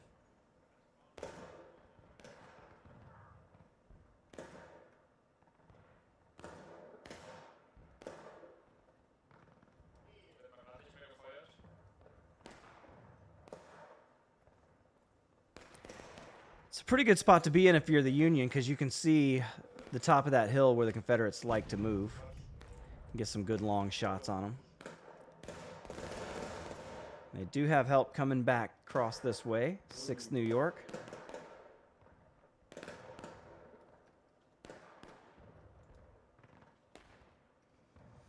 And the Confederates chasing somebody down with a Q-tip, it looks like.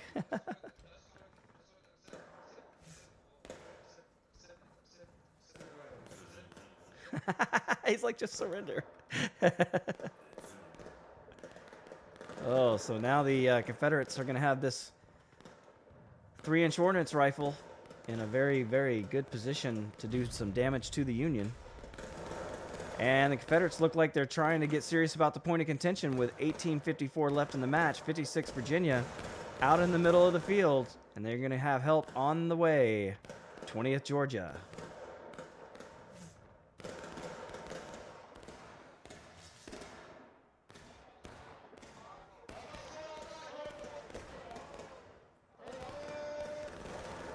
And you can see the blue line is bleeding away. But the Confederates are out in the open. And here come the Union.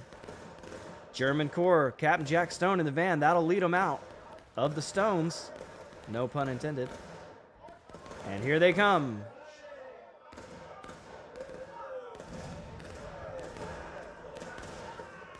A lot of Confederates here.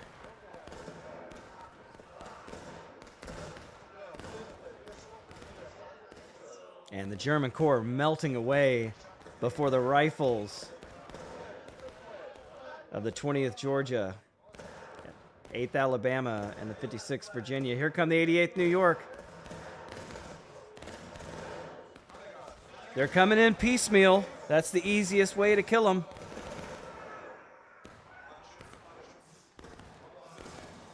And the New Yorkers.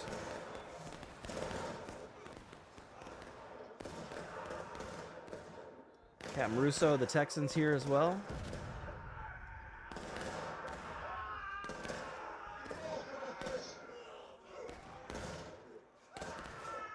This time the Union may have the numbers to do it. It's a mess here.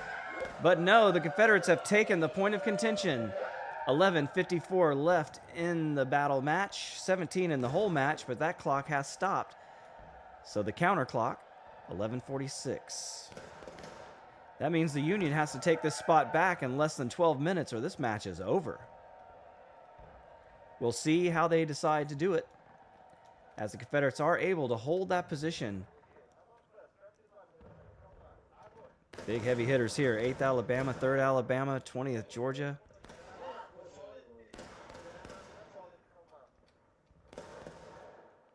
And as Confederates, you can get away with this more easily than you could with the Union, because the Union does not have artillery. So no chance for Confederate jelly unless it is a friendly fire mistake.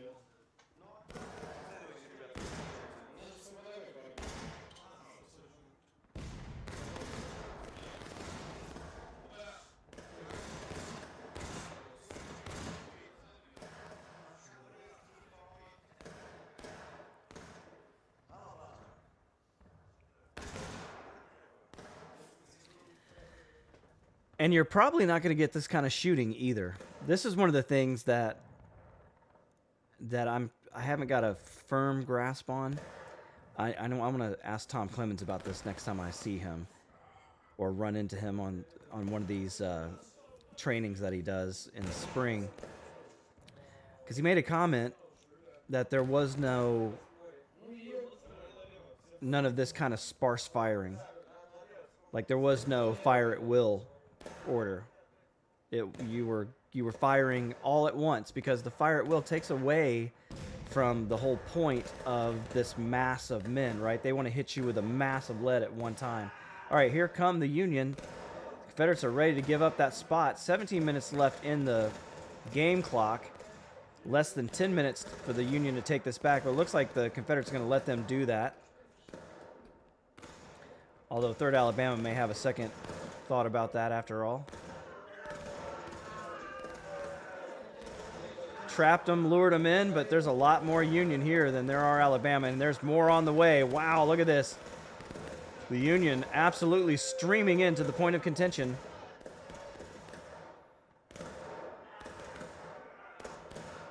Now, this will give the Confederates an opportunity with artillery if they can do it in time, and if they can make out their men from the enemy. You see the flag trying to get off the field. Artillery shooting, but not in this direction. So you can see the Union now taking command of the center of the field. Flagman able to get away. Well done. Corporal Fupa, 20th Georgia.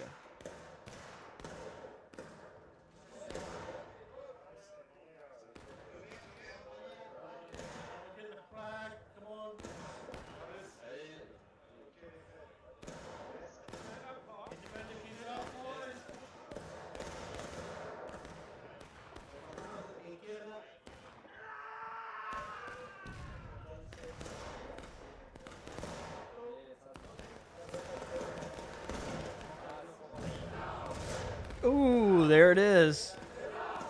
Yank it jam. And the Union has recaptured the point of contention, and the clock is running again. 17 minutes left in the match, and they're not going to stay out there just to get blasted by artillery. They've done their job, and they're leaving the area. You'll see them stream back to their earlier locations. So the Confederates were able to get one good shot at it, and now we'll see if they come back and try to do it again. Look at the destruction caused by that first attack and series of counterattacks. Union seem a little confused right now, kind of scattered around like ants. See the commanders trying to get the men reorganized.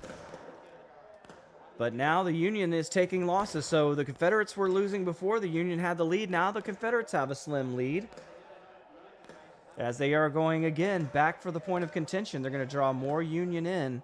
Confederates are about to go to taking losses as well. So they went from a couple minutes behind the Union to now looking like they're a couple minutes ahead.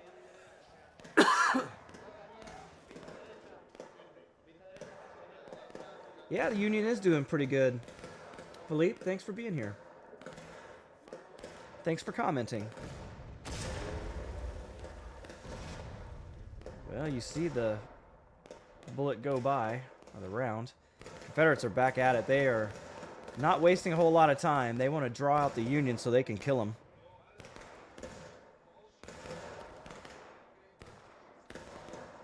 Oh, and this time they're going to hit them from the back as well. 3rd Alabama. Large and in charge as usual. You can see they're just now going to taking losses. It's neck and neck, folks. 15 and a half minutes left, and they hit them on the flank, and they're hitting them hard. Look at this. Wow. Very historic looking right there, coming up on the Union flank and driving them off. Let's see if they can finish that second part. 3rd Alabama, nasty with the rifle, but really bloody with the bayonet. We'll see how long it takes them to pull it out.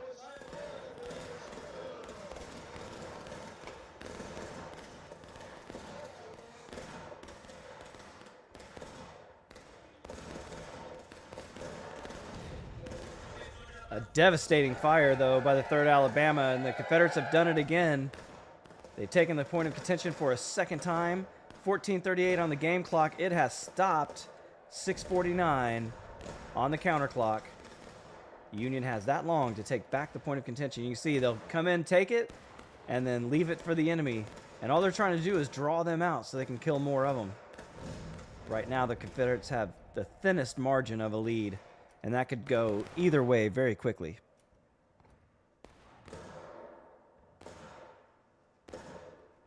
Edwin Bilbo still out there.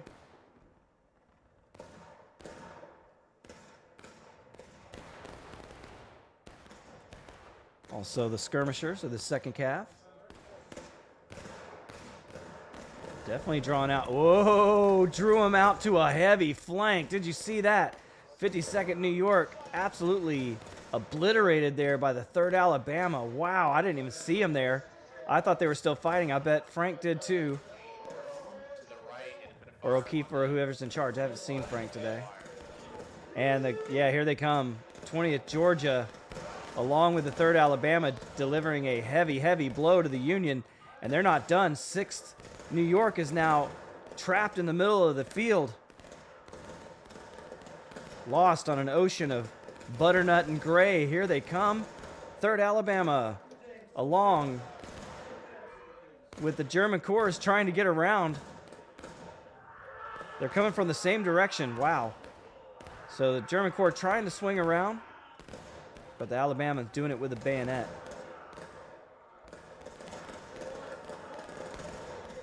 So a really great flanking attack there by the Alabama and the Georgia.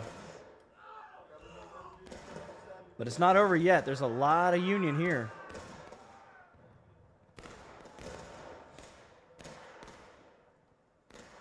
But the Confederates are pushing them off. You can see the blue line bleeding away. The Union was not able to completely take back the point of contention. And the Union are losing a lot of men here. So how long before the Confederates decide to push back in on this spot? And the Union's going to leave it to them. Oh, wow. 4 minutes and 30 seconds if they don't take this spot back. Oh, wow. So, yeah, the Confederates here in charge. So the Union's going to try to get their forces back up and make a plunge into this field, but they've only got 4 minutes to do it, and the Confederates are not letting up on the left here either. 8th Florida pinning these two companies down to this side of the map. And they're not able to really do a whole lot to help their friends in the middle. And that's where the point of contention is.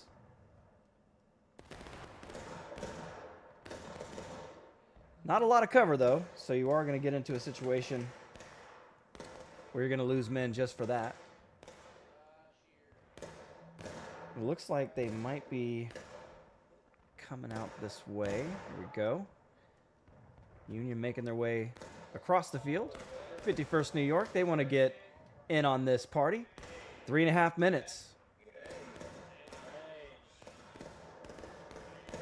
If the Confederates can hold that long, they will win the match, and they're putting more and more troops to the point of contention. Of course, you don't want the deadly accuracy of the 51st New York shooting you from that range. All right, here they come. The New York State Guard. Sergeant British right in the van. Here he comes with the bayonet. Oh, he's dead.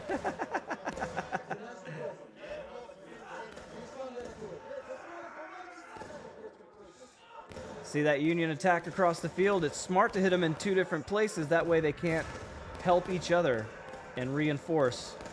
But right now, 3rd Alabama holding their own against a sea of blue.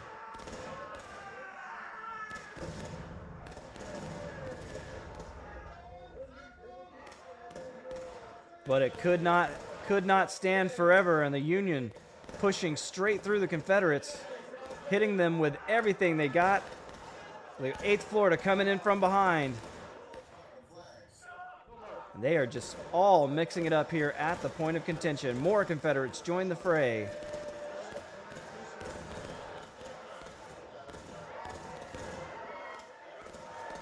And you heard it. The Union is also breaking. Less than 2 minutes to go. Confederates throwing all their forces at the Union. And they may push them off. It's still anyone's game.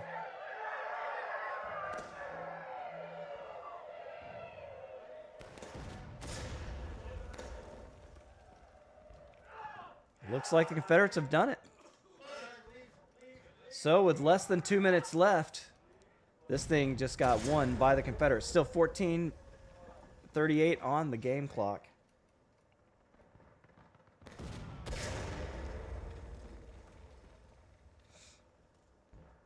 '51st, nope, that's the French Legion coming in.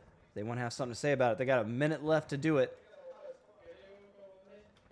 But they may have caught the Confederates off guard. They don't seem organized.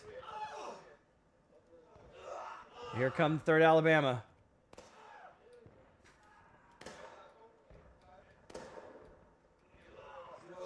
Oh my God, just a flood of Union and a great shot by the artillery.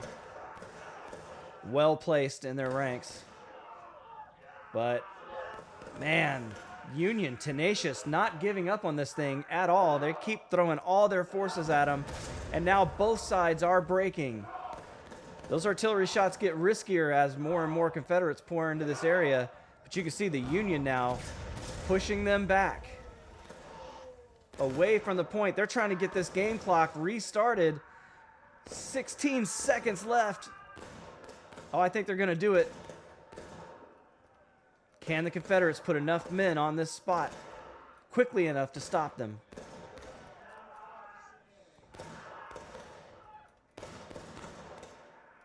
They're making the effort. We're in overtime. Union on their way to scratching and clawing their way back into this match. The Confederates don't want to let them have it. Here comes the counterattack.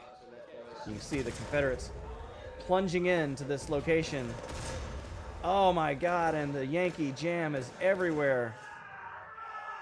Risky, risky shooting with their men being so close. But also devastating fire on an enemy that is now putting all of their force in one location. They did it! They recaptured the field, and they have restarted the game clock. 14:32 left in the match. Bravo to the Union for not giving up on this one. And they are being made to pay for it with some hardcore artillery. They're going to have to get out of this area very quickly, or they're going to be turned to paste.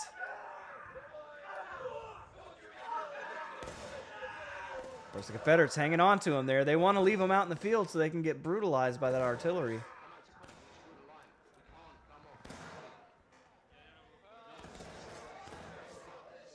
Wow, what a great comeback. This event was over, folks.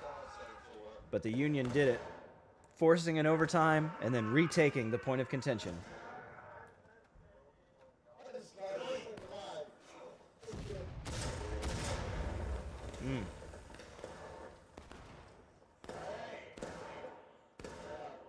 This guy covered in blood.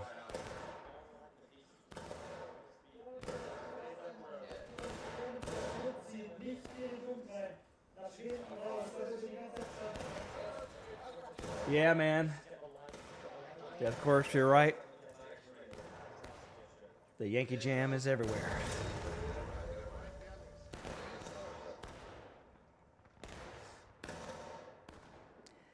And those boys from Jeff Davis on the guns, they're very accurate, as you can see.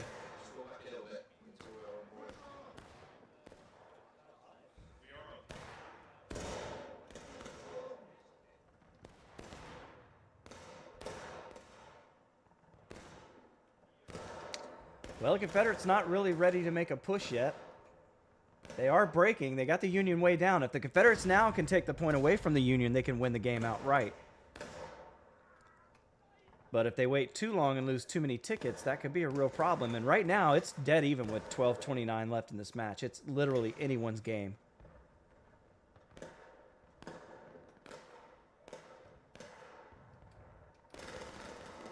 And the Confederates are mounting their forces for an attack.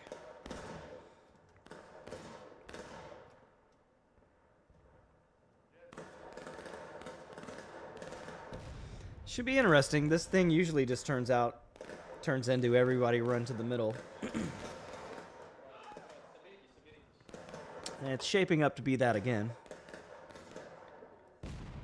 Incredible series of attacks and counterattacks that last time. We're likely to see something very similar to that again. And we'll see if the Yankees can hold.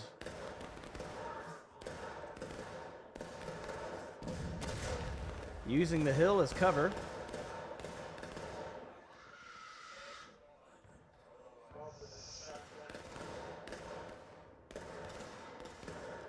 Yeah, the Confederates are going to deploy the same tactic they used last time to hit them on the flank. 3rd Alabama's over here. Union a little bit more prepared for it this time. 52nd said, fool me once. This time they got the German Corps with them. Oh my God. Oh, we laugh because it's a game, but these were real people and they died horrible, horrible deaths at this battle. I mean, Yankee Jam is our cryptic way to deal with how disturbing and tragic it would be to be living your whole life to get hit in the face with a cannonball and be turned into a gas.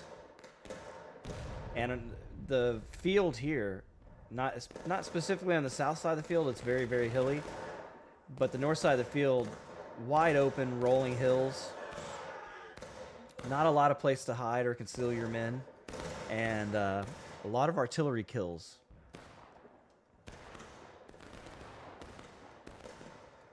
I've heard it suggested that it's why Antietam was so bloody, and I tend to agree.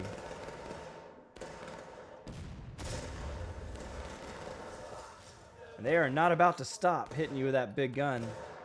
All right, we're under the 10-minute mark in the battle. Everybody's starting to spread out again. But the Union is holding the middle, and they're not letting go of it. They're going to force the Confederates to come in and take it.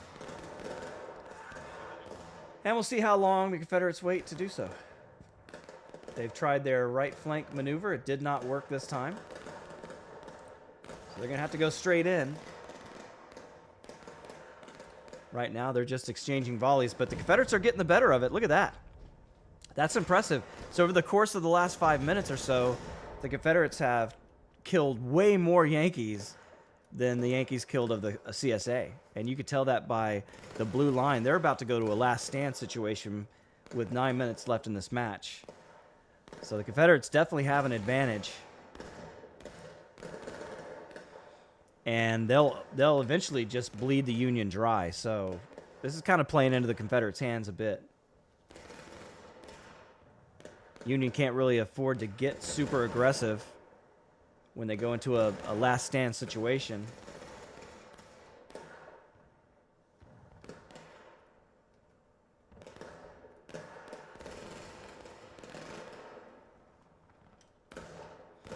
So, pretty interesting strategy.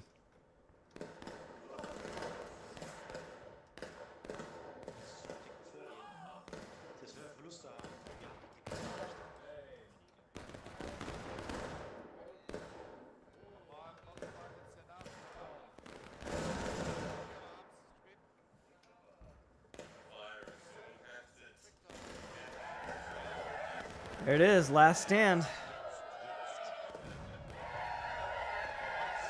This is what the Confederates want with 8 minutes left. Now I think this is going to limit the amount of respawns that the Union's going to get.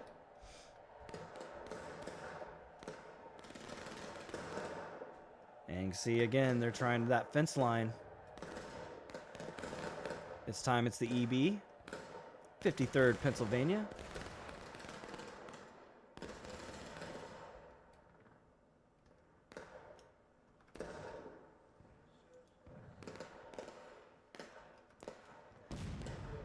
Yeah, so now the Union in a lot of trouble. Confederates have 7 minutes. They got plenty of time just to pick them off one by one.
Oh, you see it.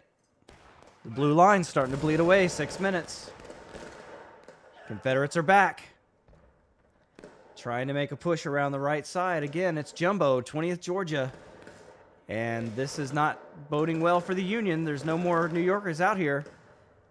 And Jumbo and the boys going to have an easy path to the point of contention should they desire it. Right now, it's already going their way very, very quickly. They may not have to move at all. But he's going to.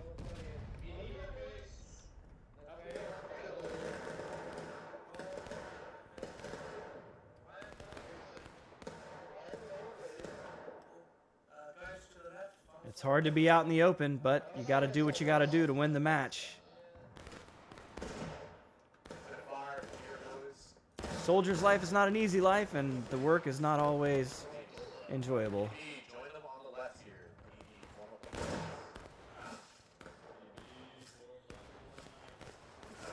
Oof. You see they've got help coming from up on high.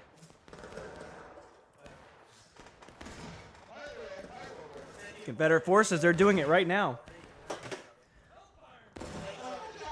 If they take the point of contention, they will win this match. And right now is time to throw in all of your forces. I expect they will. Here they come.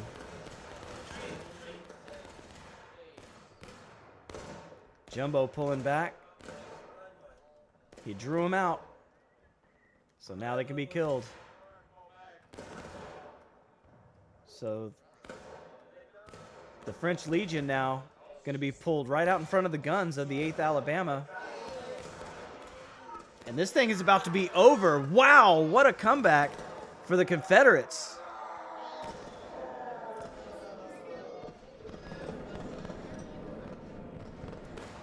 That's it. It's over. A Confederate victory. Congratulations to the CSA for a hard-fought win. I thought they had it a lot earlier, but the Union made a great comeback, which forced the Confederates to have to do the same, and they sure did. So hope you guys enjoyed that. I enjoyed being here with you today. Until next time, my name is Jehovah, and I'll catch you later. Goodbye. At close to 5 in the afternoon, the signal station at Elk Mountain sent a dire warning to the signalman located in General Burnside's headquarters at the Rohrbach Farm to look well on his left, for A.P. Hill's Light Division had arrived to reinforce the Confederate right. Where the 9th Corps had managed to almost reach the outskirts of Sharpsburg, they were instead forced back to the ridgeline overlooking Antietam Creek due to the sudden onslaught. While some preparation had been made, the sheer force of Carolinian infantry and batteries of artillery were too much to bear for the tired Union forces. And with the retreat, it was the end of the battle as the evening light closed on the bloodiest single day of the war. Over the course of a few hours, almost 23,000 men would be dead, wounded, or missing from the Battle of Antietam. All right, boys and girls, that's the end of the stream. Collect the wounded and bury the dead on the 18th. I will catch you next time. Further battles Thanks to for take being here. place, only for General Lee to leave his campfires burning overnight as his army slipped away to cross the Potomac at Shepherdstown. While some